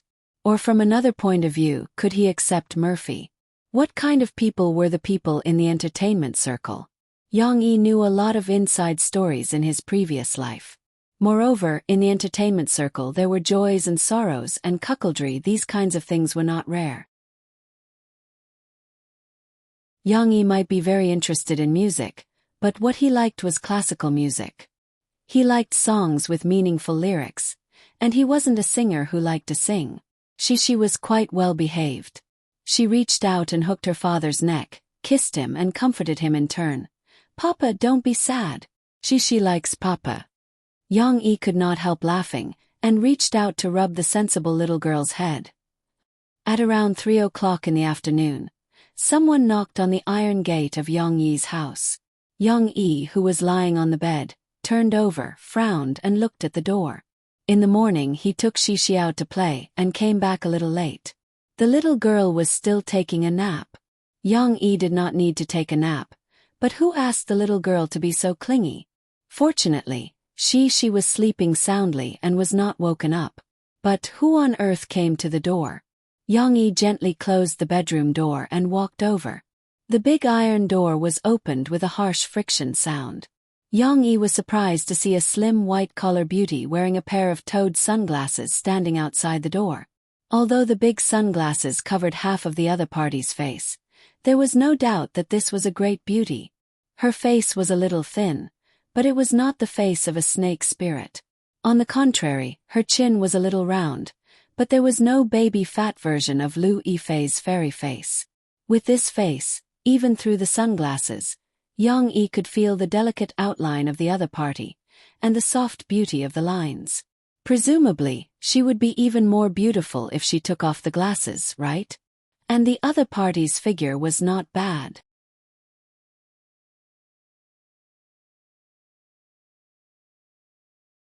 Chapter 11. It had to be said that in this life, Yang Yi was really a decent man. In the fused memories, Yang Yi could see that his predecessor had been single for so many years. The ill-fated relationship with Mo Fei was another matter. Of course, after so many years of retirement, no matter how bad his life was, there were still people chasing after him. After all, he was also a soldier with a great body. Whether it was the waitress in the hotel or the rich ladies in the clubhouse, they all wanted to hook up with Yang Yi. However, not a single leaf touched this fellow's body. The greatest record was when he was working as a security guard in the clubhouse 2 years ago. He was pounced on by a prostitute who was madly in love with him. The other party was naked, but Yang Yi still didn't make a move. He took off his shirt and covered the other party's body, then walked away expressionlessly. Walked away. He really walked away like Liu Xiaohui. However, Liu Xiaohui had a tragic ending. Later, rumors of his erectile dysfunction spread in the clubhouse. Although the predecessor Yang Yi didn't care and didn't hate the prostitute, he did become a laughingstock. But was this body really impotent? Yang Yi didn't think so. Looking at the white-collar beauty's hot body in front of him, his overflowing body couldn't hold it. Looking from the bottom up first, it was wrapped in black stockings and a tube skirt, perfectly round and slender thighs. Then it was indescribable buttocks. From the tight tube skirt he could see indescribable. Yang Yi's eyes couldn't help but move to the other party's chest. Indescribable. He didn't know if it was the real thing or the effect of the underwear, but it was big, indescribable. The white-collar beauty was acutely aware of Yang Yi's unscrupulous gaze. Suddenly, through the sunglasses, a cold chill passed through. He heard her snort. "Yang Yi, I haven't seen you for half a month, but your guts have grown a lot." This cold voice was like a bucket of cold water, making Yang Yi come back to his senses. "Murphy." Yang Yi was surprised. It was Mo Fei's voice. Yang Yi immediately realized what was going on. Just now, he vaguely felt that this face was very familiar. He didn't recognize Murphy just now. After all, in his memory, Murphy wouldn't dress like this. Before Murphy retired from the music industry, with the nickname Ice Queen of Songs, she dressed very conservatively. Moreover, at that time she hadn't given birth yet, and her body wasn't so hot. Later, when she met with Yang Yi, every time she brought her daughter to Yang Yi's house, she would be dressed in a trench coat and a scarf tightly. She was afraid of being photographed by reporters. She had never dressed so provocatively before, okay? Wearing this white-collar suit, there was always a sense of shame like cosplay, okay? Seeing Yang Yi's dumbfounded expression, Murphy actually felt a little proud in her heart. "Humph, you look down on me, and you don't want to talk to me on the phone." Perhaps it was a coincidence, but when Murphy got out of the car, she left her trench coat in the car, and valiantly stretched out her hand, indescribable, then clattered upstairs in her high heels. Of course, Murphy always hid her emotions very well. After taking off her sunglasses, Yang Yi saw her cold eyes, as if she was 1,000 miles away. Yang Yi frowned, hesitated, and said, "Why are you here?" Then Yang Yi felt that his words were a little too harsh, so he added, "Didn't Mo Shaowen come to pick up Shi? And it's so early." However, it was already too late. Murphy didn't hear the rest of the words, but Yang Yi's words made her explode. "What do you mean, why am I here?" Murphy fiercely cut Yang Yi with her eyes. "Can't I come to pick up my daughter?" Yang Yi, however, was a little annoyed by her words. Maybe it was because he couldn't bear to part with Shi, or maybe it was because of the influence of his predecessor's soul imprint, but his expression turned cold and he said stiffly, "It's not time yet, right? Didn't we agree that she would only go back at night?" It was a familiar voice, a familiar temper. Murphy's frown loosened slightly. However, this didn't mean that Murphy liked Yang Yi's temper. Hearing Yang Yi's words, Murphy's heart was filled with anger. "Ah, what's wrong? Do you dislike seeing me or what?" Murphy asked in a bad mood. The sound insulation of the apartment was really bad. Murphy and Yang Yi's quarrel echoed in the stairwell, and there were already a few people who opened the door and stuck their heads out to take a look. Luckily, the lighting in the stairwell wasn't good, and those people who were watching the show didn't see Murphy's face clearly, or else it would be big news. Murphy heard the noise, and her face flushed red. She glared at Young E, who was still blocking the door, and said angrily, "Are you going to let me keep talking to you at the door?" Young E scratched his head, and hurriedly moved aside to let Murphy in. This was his negligence. Although he was very unhappy with Murphy's cold appearance and aggressive tone, he wasn't that petty. Murphy walked past Young E, and the two of them couldn't avoid the friction between their bodies. Young Ye's nose was sharp enough to smell the fragrance from Murphy's hair, but the most sensitive thing was that when they walked past each other, Murphy and Young Ye's thigh muscles rubbed against each other. That amazing elasticity made Young E unable to control himself. Indescribable. Murphy didn't notice at first, and she walked in by herself as if she was very familiar with the place. She found a chair and sat down.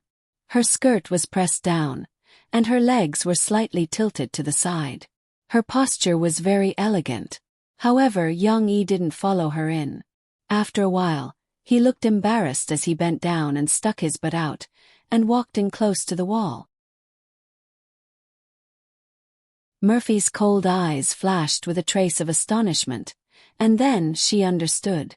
Her face flushed red, and she spat at Young E in her heart. Young E finally sat down. He raised his head and looked at Murphy. Seeing that she was acting as if nothing had happened, as if she didn't notice, he breathed a sigh of relief. Damn, when did I become so innocent? Young E was a little disappointed at his own performance. Logically speaking, Young E wasn't a good boy when it came to the relationship between men and women in his previous life. He had experienced it before. Why did he behave so unbearably in front of Murphy? These questions weren't tangled up for the time being. After the two of them sat facing each other, they were silent, and couldn't find a topic to talk about.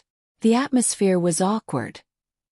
Amofe, such an iceberg beauty, was almost forced by this strange atmosphere to the point where she could no longer maintain this cold posture.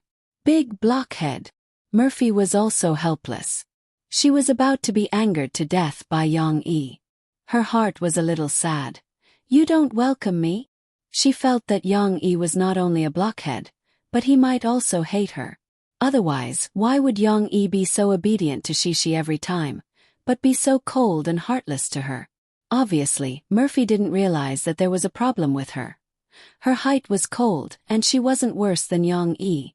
But Murphy wasn't good with words, and the two of them couldn't continue the conversation. They stared at each other for a while, until Murphy couldn't help but stand up. I'll go take a look at Shishi, Murphy said angrily. Young E frowned slightly. He didn't know why Murphy always spoke as if she had eaten gunpowder, but he didn't care too much. He nodded and walked in front to open the door for Murphy.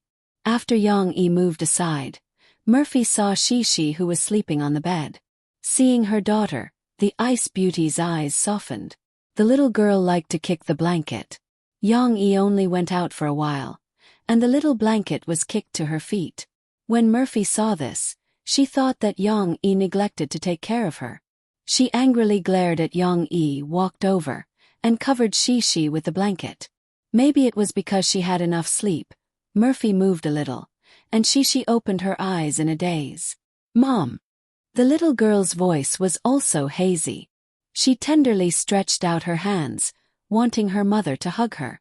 Murphy also missed her daughter very much. She sat on the bed, hugged the little girl in her arms, and the mother and daughter started to talk. Young E leaned on the door frame, somewhat silent. Although this scene was very warm and beautiful, it was very much like the home that Young E dreamed of in his previous life. But he still understood that this was not a home. Murphy was here, and she would still leave. And she would take Shishi with her. Young Ye's heart was filled with reluctance. Shishi was the first person he saw in this strange world, and also his closest relative who was related to him by blood. In these 2 days, Young E had already gotten used to the little girl's existence, and indulged in the happiness brought by family. If she left with her mother, he was afraid that he would return to that endless loneliness.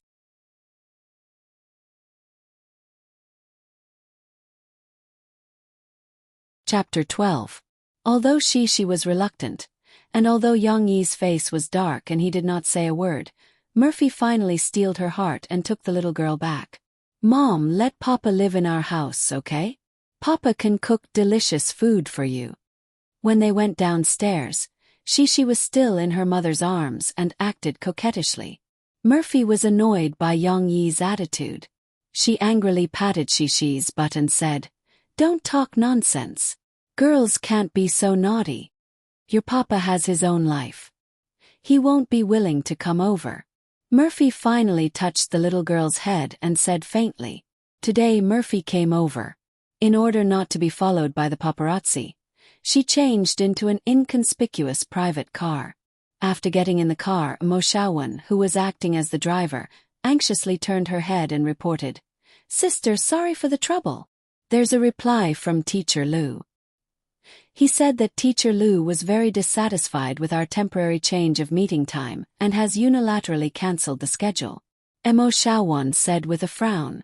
This Teacher Lu was Professor Lu Shifeng of the Composition Department of Shanghai Music Academy. In the last century, he had also created a lot of popular works. Now that he was older, he was more active in the entertainment circle as a music critic. Murphy wanted to visit Lu Shifeng in the hope that he could comment on her comeback album. Of course, this was also arranged by the company's public relations department. Giving some money in exchange for a good review, maybe the sales would increase a little. But Murphy was not interested. Although she was a woman in her early 30s, she was still a mother and had been in the entertainment circle for many years. Murphy was still very naive. She wanted to win back the honor that belonged to her with her own strength. Therefore, in order to pick up her daughter, Murphy did not care about the cheating trip. Hearing Mo Xiaojuan's words, Murphy frowned and snorted. "Let him be." Mo Xiaowan rolled her eyes at her cousin helplessly. In fact, she faintly felt that something was wrong, but she couldn't persuade Mo Fei, so she could only sigh and turn the car key, start the car and leave. "I like to eat Papa's dishes. In the morning, Papa made sandwiches, and at noon, Papa made delicious chicken wings." She pouted and said unhappily, "Tonight, Papa will still make delicious food, but she won't be able to eat it." That delicate little face had a melancholy look, making people feel that it was both pitiful and funny. "Your father knows how to cook. How is this possible?" Murphy shook her head helplessly. She knew that Yang Yi's culinary skills were not as good as Mo Xiaojuan's. However, she was very serious. She tried her best to promote her father. "Papa is amazing. Papa also knows how to tell stories. He told stories about Sister Aisha. Sister Aisha knows magic." Although Murphy was a little surprised by Shishi's words, she still stubbornly believed that Yang Yi was still the same big block of wood as before. Moreover, compared to pursuing the problem of Yang Yi's ability, she was more concerned about Shishi's attitude. She had only stayed at her father's house for a few days. How could she be captivated by her father? Did she not like her dearest mom anymore? Murphy was really a little jealous of Yang Yi. She felt that her daughter was going to be snatched away by the big bad wolf. "Your papa is not that amazing. He must be bluffing you," Murphy said somewhat angrily. Only in front of her daughter would Murphy show such a cute side. Her originally fairy-like face was now puffed up like a bun. It was very cute. No, Papa didn't lie to Shishi. She was not happy and tried to argue for her father. Papa said that next time he will take Shishi to ride the Ferris wheel. Hearing this, Mo Fei was stunned for a moment, and then fell into deep self-blame. She loved Shishi very much, but Murphy knew that she was not a qualified mother.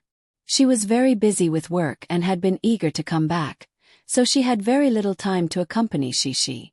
Coupled with her identity, it was destined that it was difficult for her to take Shishi to public places like ordinary people. "No wonder you like to be with your father." Murphy gently held her daughter in her arms and rested her chin on her daughter's hair. She thought with some guilt, Did I make the wrong choice? But this thought only flashed through her mind. Murphy was a very strong and persistent person. After returning, she went to a restaurant for dinner, and then took the little girl to her recording studio to continue working. She was busy until late at night again. No. In the middle of the night, Murphy, who had just fallen asleep, suddenly woke up.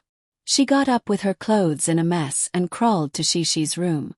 Seeing that she was still sleeping in bed, she breathed a sigh of relief. The dream just now was too strange. Murphy seemed to have returned to the time when she and Yang-yi first met. In the dream, Yang-yi pushed her away and said cruelly, "How good would it be if we didn't start? In this way, you and I won't be involved and entangled with the karma of Shishi." Then, Murphy was swallowed by darkness and could no longer see her lovely daughter. Fortunately, it was just a dream. But Murphy was not sleepy for the time being. She poured herself a glass of red wine, put on a silk nightgown, went to the floating platform in the bedroom, and sat down curled up. Outside the window of the floating platform was the prosperous scene of the Binhai area. Even in the middle of the night, it was still brightly lit and the traffic was endless. However, Murphy had no time to appreciate it. Her mind was full of bits and pieces from more than 4 years ago. At that time, Murphy was still the ice queen in the music industry. 6 years after her debut, 4 albums pushed her to the peak of the music industry. Countless fans were intoxicated by her cold and ethereal voice and could not extricate themselves. At that time, Yang-yi, who had been driven out of the army camp, had just begun his new life in the capital. Perhaps it was God's arrangement that they came to the intersection of fate with no intersection at all. At a cocktail party arranged by a sponsor, Murphy was drugged by a scheming boss, and Yang-yi happened to be the boss's driver.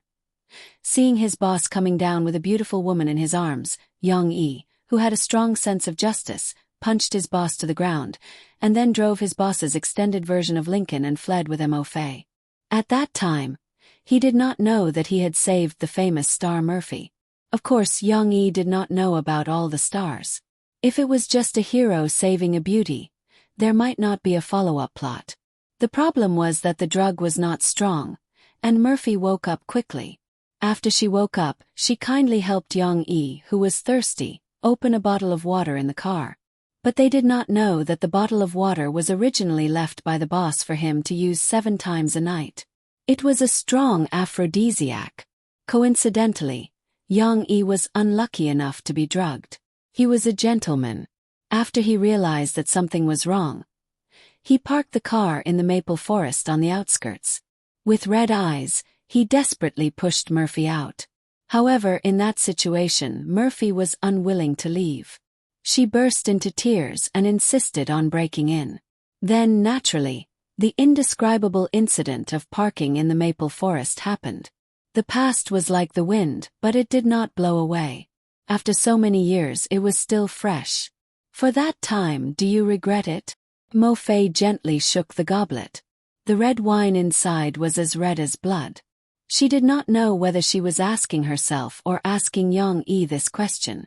However, she knew her answer.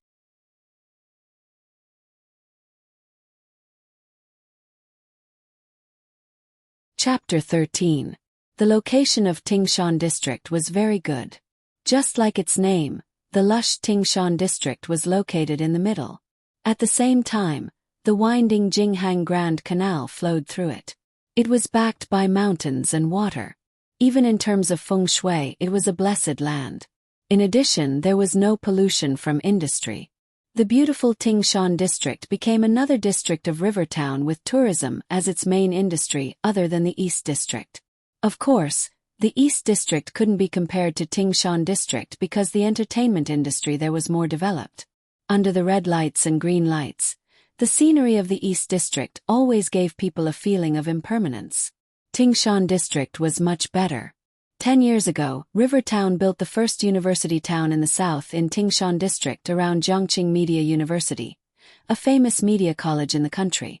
The strong cultural atmosphere blended with the beautiful natural scenery. It was just right for Yang-yi, a guy who was passionate about literature.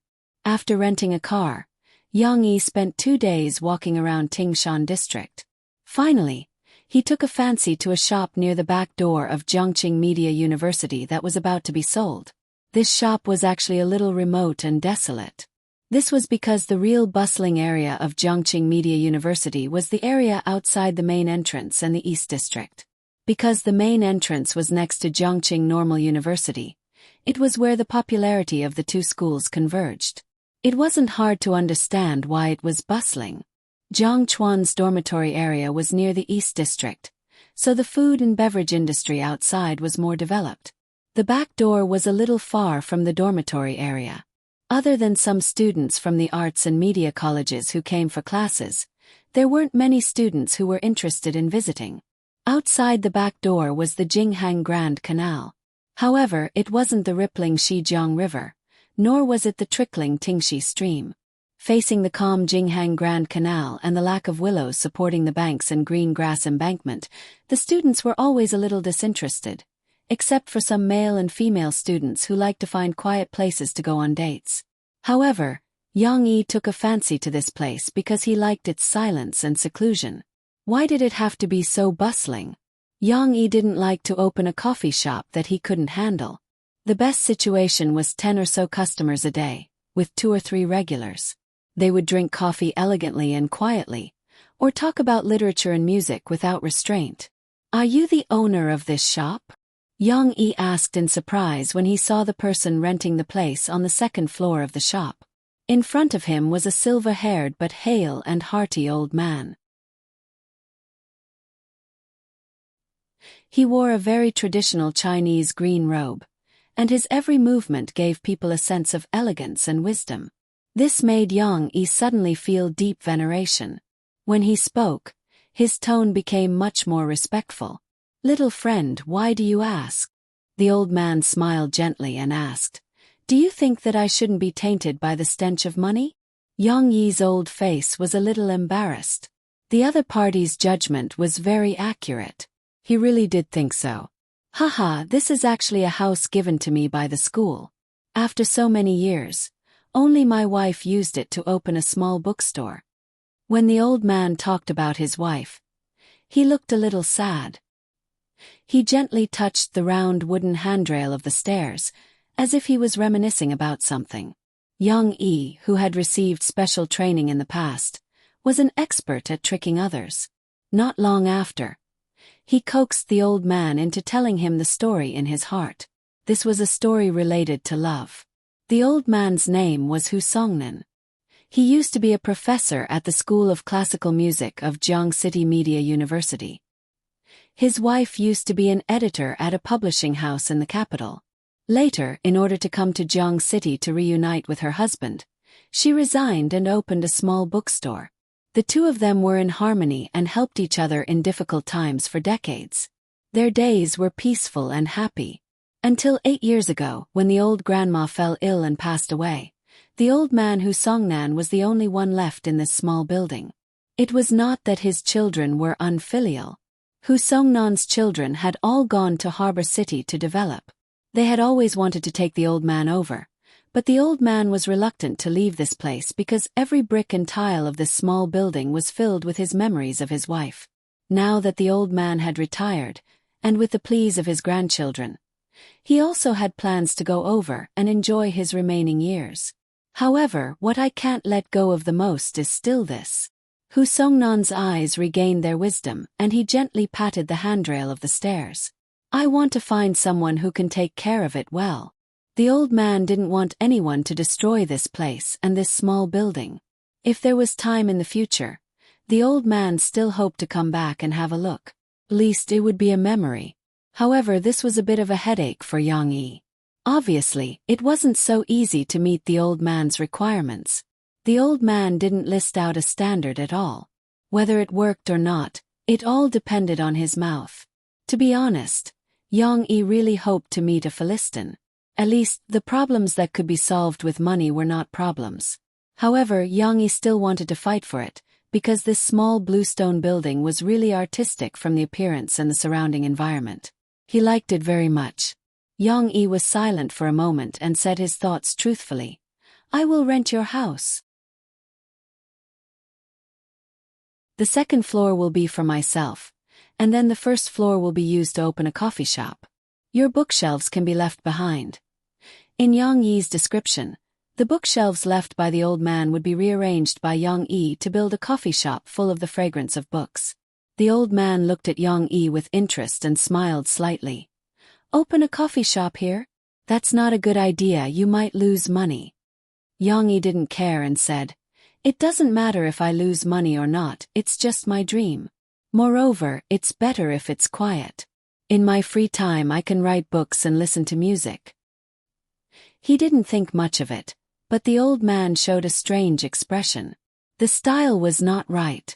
Yang Yi was an 8 feet tall man with coiled muscles, strong and brave, and under the influence of the soul imprint of his predecessor. He still inadvertently carried the shadow of a soldier when he walked or sat. And this kind of guy said that he liked to listen to music and play with literature. Anyone would feel uncomfortable. But the old man didn't raise any questions, because Yang Yi's calm expression made him feel a little different. Can I ask, what name do you want your coffee shop to be named? The old man asked curiously. Yang Yi's description before actually made Hu Songnan a little moved.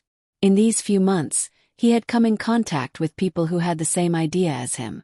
Yang Yi already had his own idea, he simply said.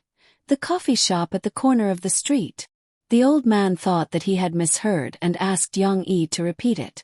After confirming that the coffee shop at the corner of the street was indeed the name that Yang Yi thought of, he frowned and thought for a long time. Sorry, I can't think of any classical story that this name came from. Little friend, can you tell me? The old man humbly asked. It would be a miracle if he could think of it. It's from a song that I wrote. Yang Yi said shamelessly, plagiarizing songs from his previous life. He didn't have any psychological burden as he didn't have any legal awareness. Oh, is that so? The old man said excitedly. A song that you wrote. What's the name? The old man taught music. Although he was a retired classical music professor, he wasn't uninterested in pop music. When talking about music, his interest rose. Yang Yi didn't directly answer. He looked at the wall next to him. There was a simple-looking guitar hanging on it and asked, Excuse me, can I borrow your guitar? I'll sing it for you. What's this song? Do you know what it is?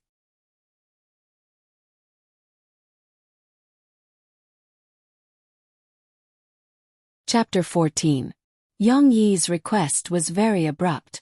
The old man looked at Yang Yi's bronze-colored muscles with a strange expression. They were sturdy and firm. This kind of guy can play the guitar. The old man's mind was filled with an incongruous image of a cow chewing on a peony. You can try. Hu Songnan nodded his head with self-restraint. He did not refuse because of his own prejudice. Yang Yi took down the guitar and sat on the chair opposite the old man. The guitar was placed on his right foot. He gently plucked the strings and tested the sound. Buzz. A very deep and thick bass sound was clearly transmitted through the resonance of the guitar case. Yang Yi's ears moved slightly. His expression became a little surprised. Then he tried a few notes. Professor Hu, your guitar is not ordinary. Yang Yi finally raised his head and said to the old man with a little surprise. Hu Songnan was stunned. His hand trembled and pointed to a beetle-like carving at the end of the guitar case. He asked in disbelief, You don't recognize this logo? Could it be some famous brand? Yang Yi looked at it and shook his head. Of course he didn't recognize it. The musical instrument brands in his previous life did not exist in this world. But the musical instrument brands in this life. What a joke. He didn't even study for a few years. It would be strange if he could recognize the predecessor without any musical talent. The old man almost rolled his eyes. He helplessly gasped for breath. Only then was he able to calm down this depression. Brown Beetle, this is an old factory in Germany. It was a limited classical guitar produced in 1970. The old man blew his beard and stared at Yang Yi as he explained. This old man, I spent a lot of effort to buy it from a businessman. Well, listening to Hu Songnan's description, it seemed to be very powerful. It felt like the guitar world's Steinway. However, Yang Yi also liked to play the folk guitar in his previous life. Therefore, the classical guitar, known as one of the three major instruments in the world, Yang Yi did not have a deep feeling about it. Besides, compared to the guitar, Yang Yi preferred the violin. That was his favorite. Pour a glass of red wine, light a candle, play the violin alone, and become a pair of shadows. The topic was a little too far. Yang Yi could not deny it and began his performance. When the broken guitar strings converged into a low and melodious prelude, Hu Songnan, who was looking at Yang Yi curiously, slightly frowned. This melody. He had never heard of it. This was normal. After all, Hu Songnan taught classical music. He may not be able to teach pop music. However, Yang Yi's performance already gave him a different feeling. It was very beautiful, very smooth. It did not seem like an unknown person's game work. The old man's body leaned forward slightly, and he listened carefully.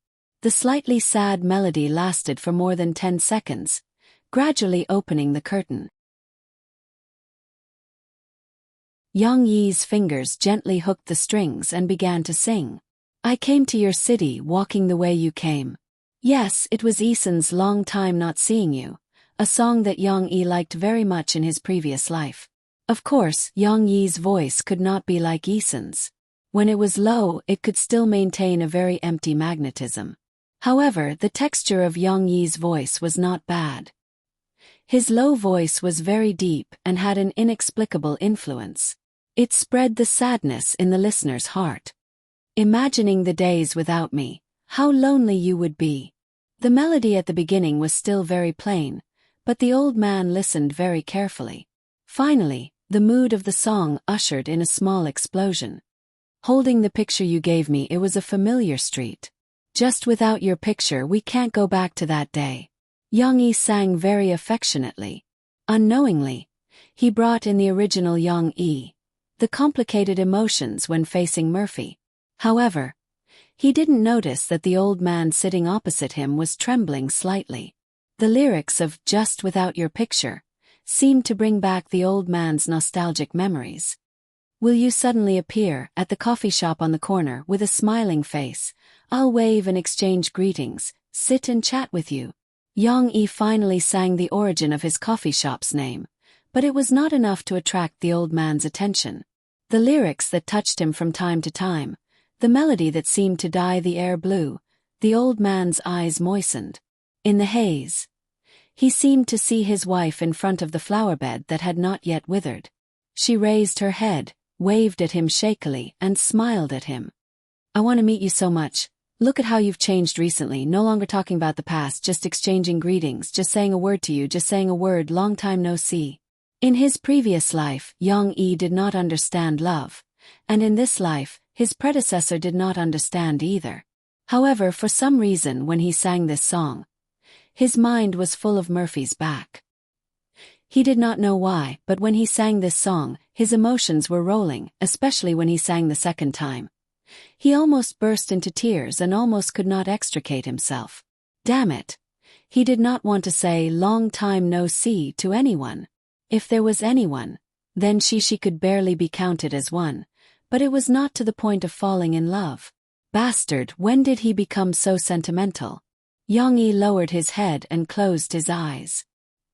His hands were still plucking the strings, and when he finished playing the faint ending, he despised himself fiercely in his heart. When Yang Yi raised his head, he saw the old man rubbing his eyes in a panic and sorting out his emotions. Unlike Yang Yi, whose emotions fluctuated but quickly returned to normal, the old man did not hide his sadness so easily. However, he was a bit concerned about his face. Perhaps it was because as a teacher, he was used to protecting his dignity. Ahem. Hu Songnen looked at Yang Yi awkwardly. His voice was slightly hoarse, and the influence of his emotions was still there. Young friend, this song is written with sincerity. The melody is simple but deep, and the words are plain but affectionate. Why haven't I seen it before? The old man was changing the topic. He was afraid that his weakness would be exposed by Yang Yi. Young Yi could see it, but he did not point it out. He only followed the old man's words and said, "Because there are no plans in this area.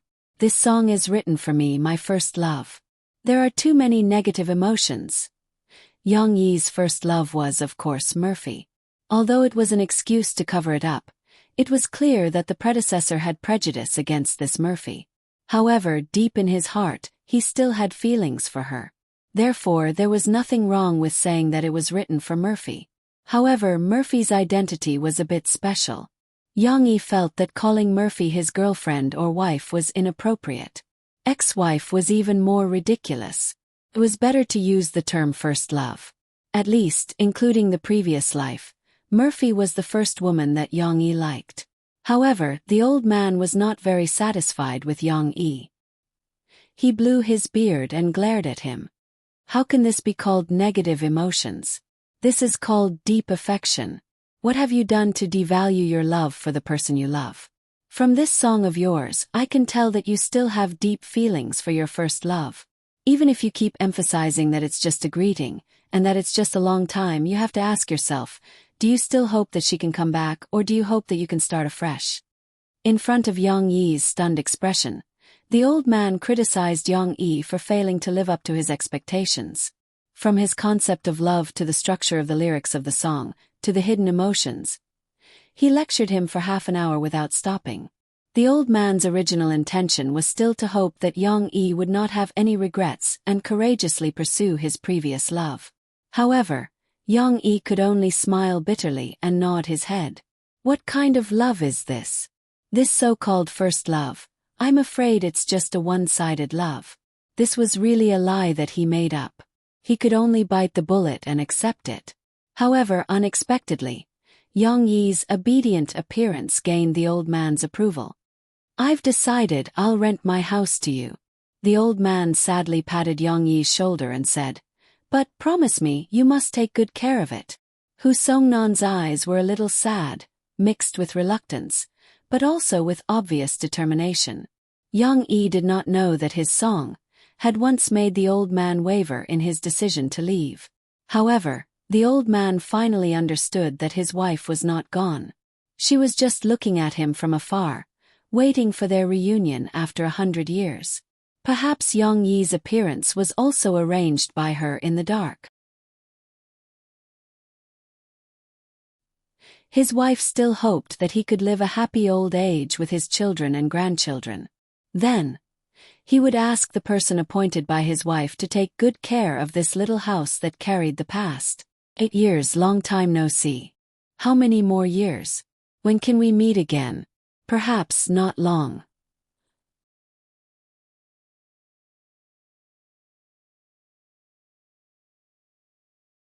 Chapter 15. Just like that, Young Yi became old master Hu Songnan's new tenant without knowing anything. To Young Yi's surprise, the old man only charged him 1 yuan for 3 years' rent. The stacks of cash in the trunk of Young Yi's car didn't even come in handy. Even if Young Yi wanted to give the old man money, he felt bad about it. However, the old man reprimanded him. "I'm not short of money. My son runs a record company in Harbor City.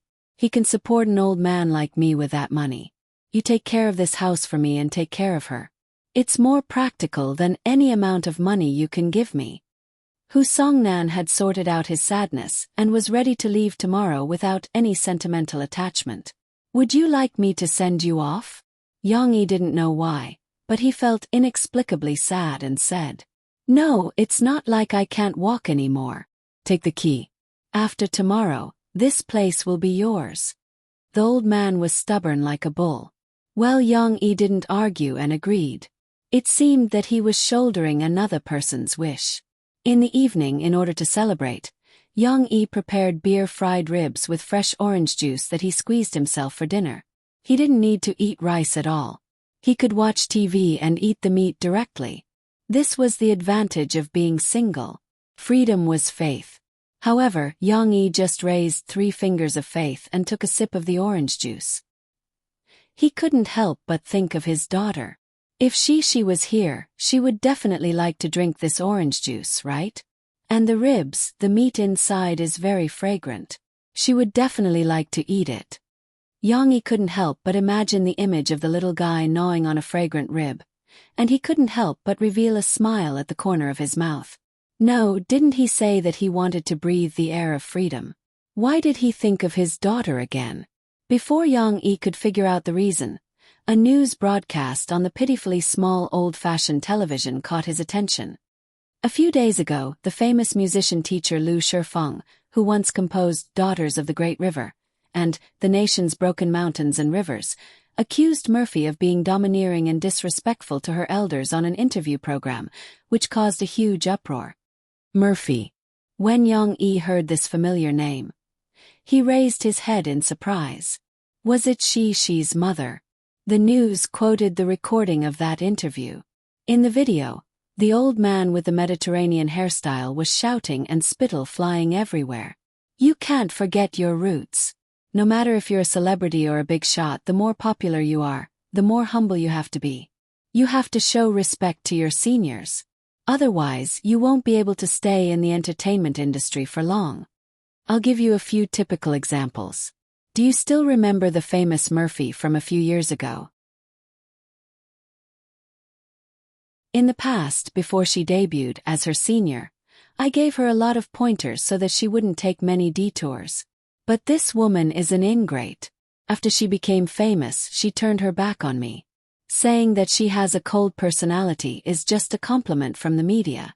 In my opinion, she's just too arrogant. At that time, I thought that she wouldn't be popular for long. Sure enough, there's reincarnation in heaven.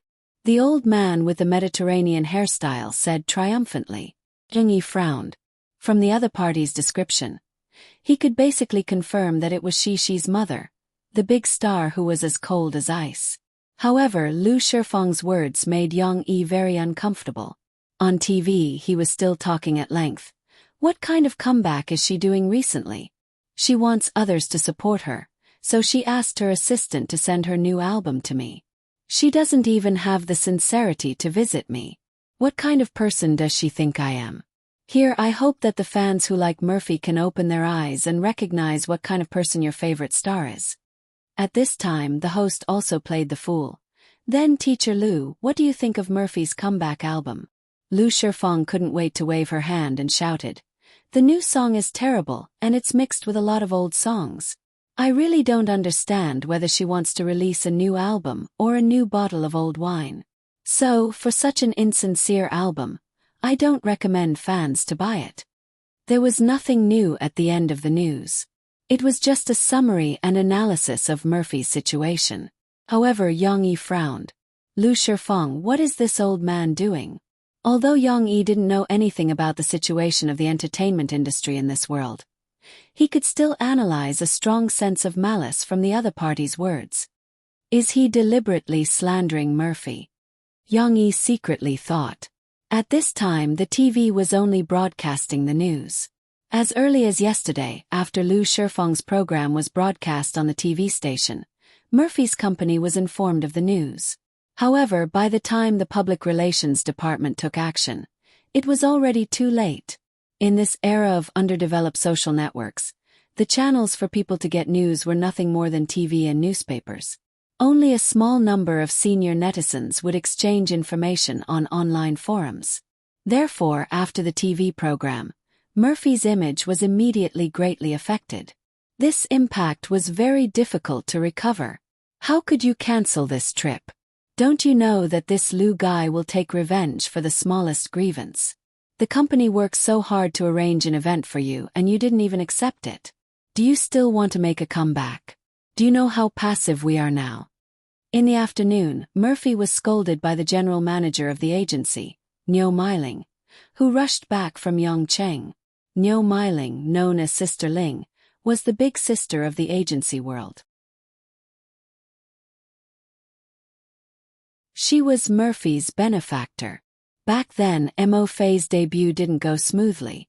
It was Sister Ling who saw her potential and pulled her out of the fire pit. After coming to this agency, Missouri Fei's luck changed and she became popular.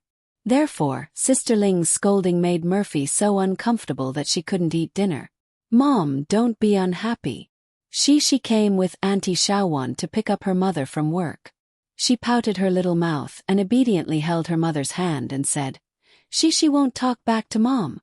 She will go to kindergarten obediently, okay? It turned out that the little girl thought that her mother was sulking because she had discussed with her yesterday about sending her to kindergarten, but was refused by her crying and making a fuss. Murphy's mood was very low. Not only was she angry because of Lu Shifeng's words, but she was also under a lot of pressure because her unreleased new album was covered with a layer of shadow. She forced a smile and rubbed Shishi's little head. She didn't say anything and just looked out of the car window gloomily. Ring, ring, ring. Amofei's phone suddenly rang, waking her up from her chaotic thoughts. Shishi curiously poked her head out and glanced at it. She suddenly became happy. It's Papa. Papa called Shishi. Murphy was still in a trance, but she was awakened by Shishi's words. Yang-yi. He's going to call me.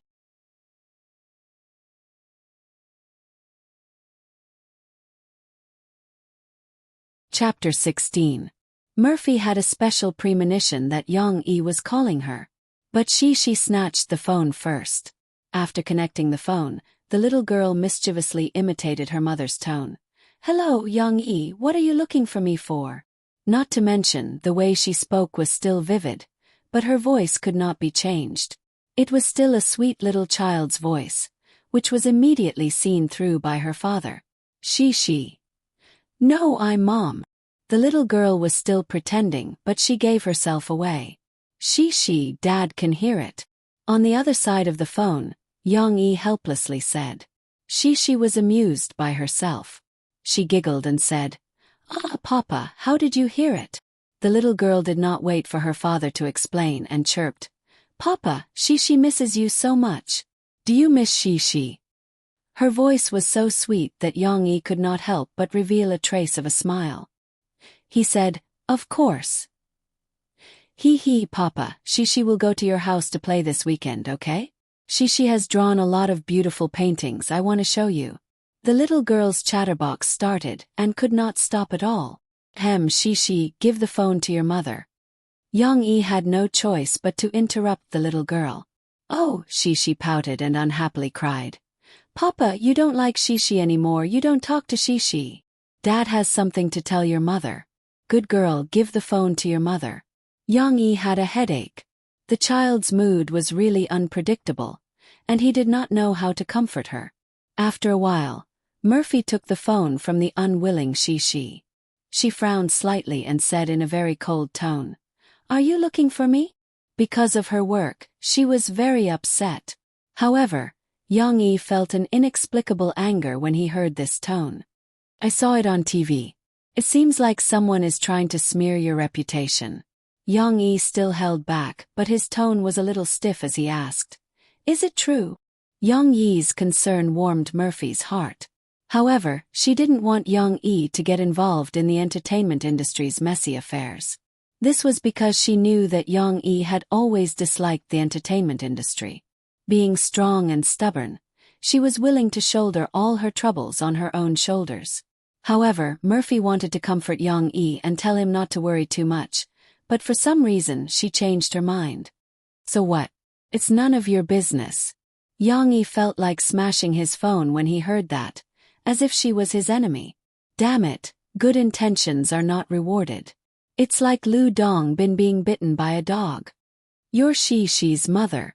Yang-yi was so angry that he sneered and said in an unfriendly tone, That's why I want to help you. How to help? Of course, he would use Yang-yi's methods to scare her. If that didn't work, he would directly make her disappear from the face of the earth. Yang-yi, who had not completely integrated into the life of a normal person, still retained the thought of using violence to solve problems in the past. However, Murphy misunderstood. Yang-yi had talked to her about similar issues before, so she said angrily, Okay, I don't need your hypocritical concern. No matter how much people despise me, I won't quit the music industry. Do you understand? After saying that, Murphy slammed the button and ended the call. Then, she sat there in silence with a frosty expression. She still wants to talk to Papa. Cece widened her big watery eyes and cried out in surprise. She was just angry with her father just now. A child's temper came and went quickly, and it had long disappeared. Murphy was so angry that her plump chest violently heaved.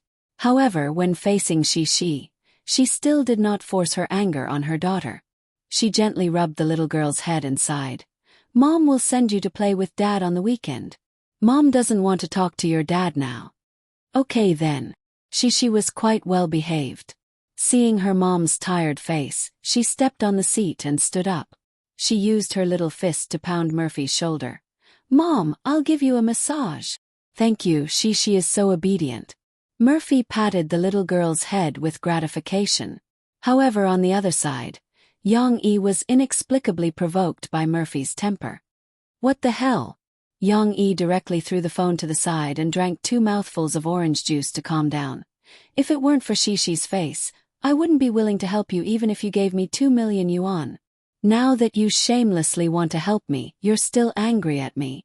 Yang-yi did not remember that his predecessor stubbornly wanted Murphy to leave the entertainment circle and live a hard life with him. During the month when they reunited, there were many conflicts because of this issue. No wonder Murphy subconsciously thought that Yang-yi felt that the entertainment circle was a mess and wanted her to quit.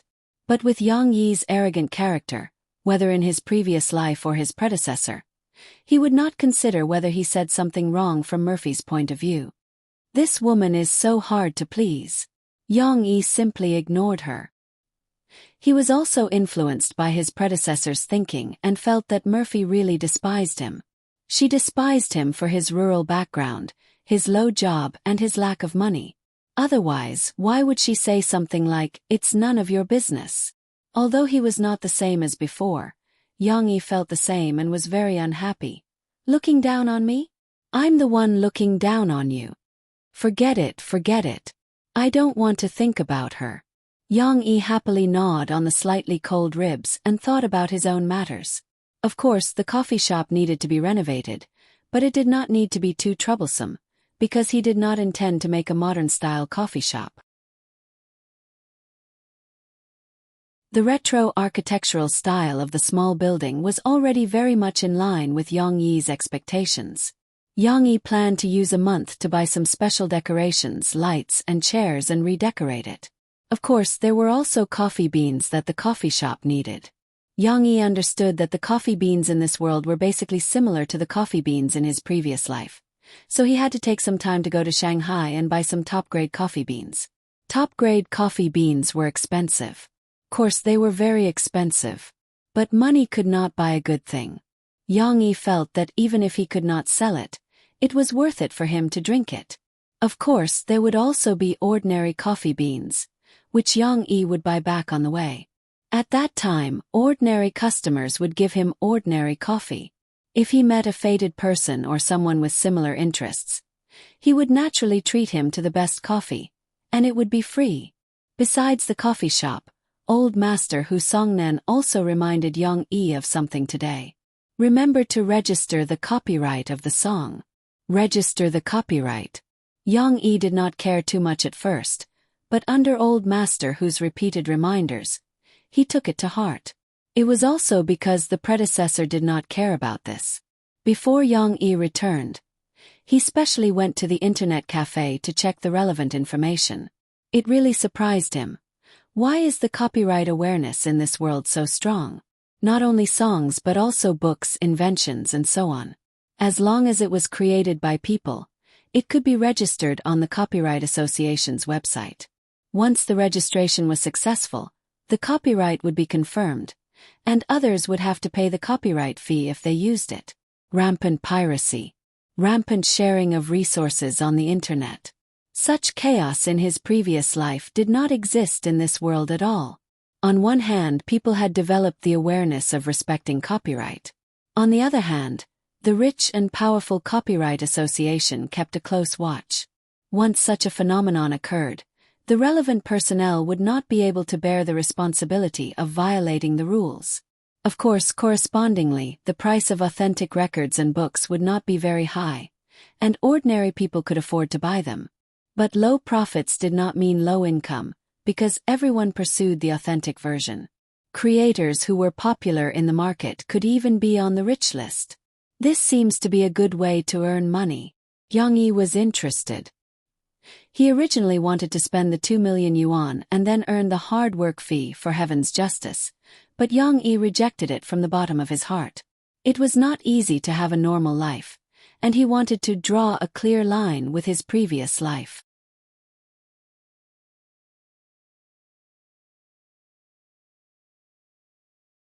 Chapter 17.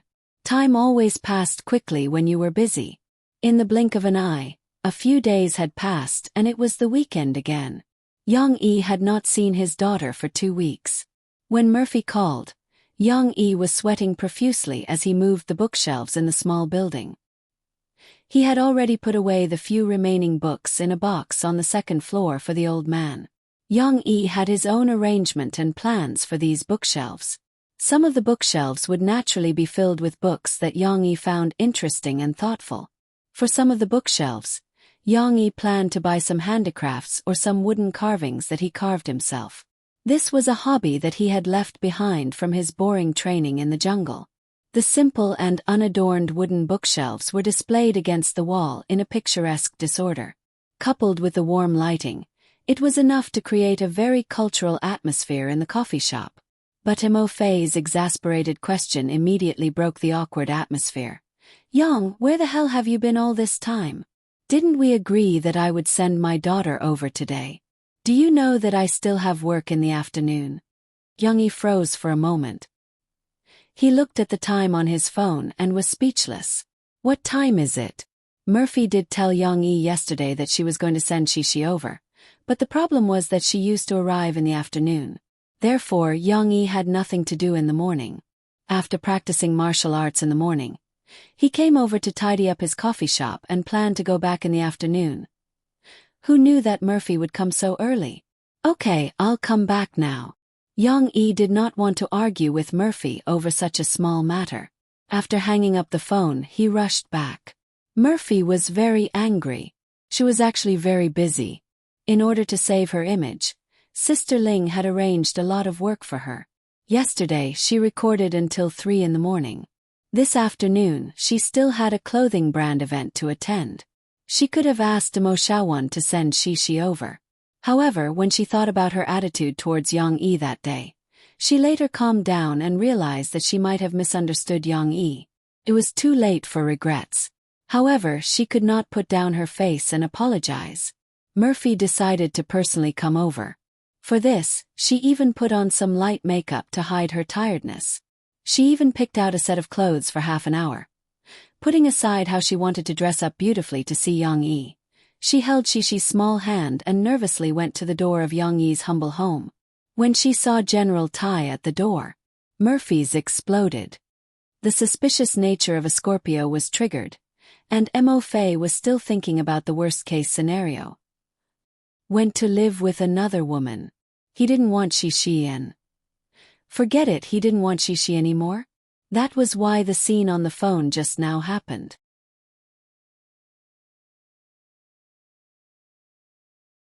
However, when Murphy saw Yang Yi appear at the stairs with a dirty face and a sweaty back, Murphy's anger, grievance, and suspicion disappeared. Even her cold face seemed to melt a little. "Papa!" Shishi was very happy to see her father. She didn't care that her father was dirty. She pounced on him and wanted to hug her father. However, Murphy was a little bit of a clean freak. Shishi was wearing a clean white dress. She quickly pulled the little guy back. However, she paused for a moment. She opened her red lips and asked in a rare gentle voice, "Why didn't you say you went to work?" Her doubts about Yang Yi just now melted into deep guilt. However, Murphy's tone made Yang Yi feel uncomfortable. He looked at Murphy strangely and said lazily, "Work? I didn't go to work." Indeed, he didn't go to work. He hadn't been working as a security guard in the hotel for many days. He didn't even want to resign. However, Mo Fei believed it. She even imagined the scene of Yang Yi moving bricks in the construction site. After all, Yang Yi was really covered with a lot of dust from head to toe. This man was also working hard to make money for Shi. Suddenly, she felt an indescribable pain in her heart. Yang Yi didn't think too much about it. He smiled and bumped fists with Cece, who was bouncing around, making the little girl so happy that she made a funny face. After opening the door and letting Murphy and Shi in, Yang Yi glanced at the black mud mark he left on the tiles at the door when he came in. He couldn't help but frown. He wanted to pick up a rag and carefully wipe it clean. However, in front of Murphy and the others, Yang Yi didn't intend to show too much concern, because his predecessor didn't have such a serious obsessive-compulsive disorder. However, he couldn't help looking at his sticky and dirty appearance. After saying this, he hurriedly took a change of clothes and got into the narrow bathroom. "Take a seat first. I'll take a shower." Murphy actually intended to leave after sending Shi. Mo Xiaojuan's car was still waiting downstairs. However, she looked at Yang Yi's back and opened her mouth, but didn't make a sound. Yang Yi was taking a shower. The small plastic door couldn't block the sound of the water at all. The sound made Murphy's face flush. She didn't even pay attention to Shi's chattering. "Papa is going to make delicious food for Shi." The little guy was still very excited. However, when she saw that her mother ignored her, Shi ran around looking for toys to play with. Not to mention, she also found a duckling that Yang Yi had practiced carving before and played with it happily. Murphy was embarrassed. Listening to the sound of water, she couldn't help but think of Yang Yi's strong back, although this memory from 4 years ago was very distant. In order to divert her attention, she carefully looked at Yang Yi's residence. This was the first time she looked at this small house seriously. In the past, she felt very depressed and didn't want to sit with the old-fashioned Yang Yi for a moment. But now Murphy was a little surprised. She saw that Yang Yi's residence was actually not bad. Things were neatly arranged. More importantly, the house was spotless and the kitchen was clean. Even Murphy, who was a little bit of a neat freak, couldn't find anything wrong with it. Although it was still very small, too small. All the rooms added together were not as big as her living room. Moreover, the ventilation, soundproofing, and other conditions were still unacceptable to her. However, Murphy glanced at Shi, who was kneeling on the sofa and playing with the duckling. She had a special feeling. There was the smell of home here. It was very warm. However, before she could figure out the source of her emotions, Yang Yi had already come out of the bathroom. Wearing a tight vest and shorts, Yang Yi casually appeared in front of her. Yang Yi was 1.87 meters tall. Sitting on the sofa, Murphy looked up at him and felt a strong impact. What was even more visually impactful was Yang Yi's chest muscles, which were bulging out of his vest, and his abdominal muscles, which couldn't be covered at all. They were directly printed in the shape of an inverted triangle under the vest. The moist water vapor covered Yang Yi's bronze-colored muscles with a layer of delicate luster. The strong smell of hormones almost enveloped Murphy. What are you doing?" Murphy's cold and elegant face floated with red clouds, and she asked nervously, "What am I doing?" Yang Yi played with his wet hair and looked at Murphy in confusion. What else could he do? But he didn't say anything. Murphy's face turned even redder, like a bright red rose blooming after an iceberg melted. There was a hint of charm in the strong feelings. Yang Yi was afraid of an awkward silence, so he racked his brains to find a topic. "Didn't you say you were going to work?"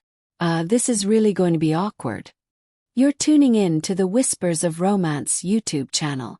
Don't forget to subscribe and join us on this journey to catch the most captivating stories.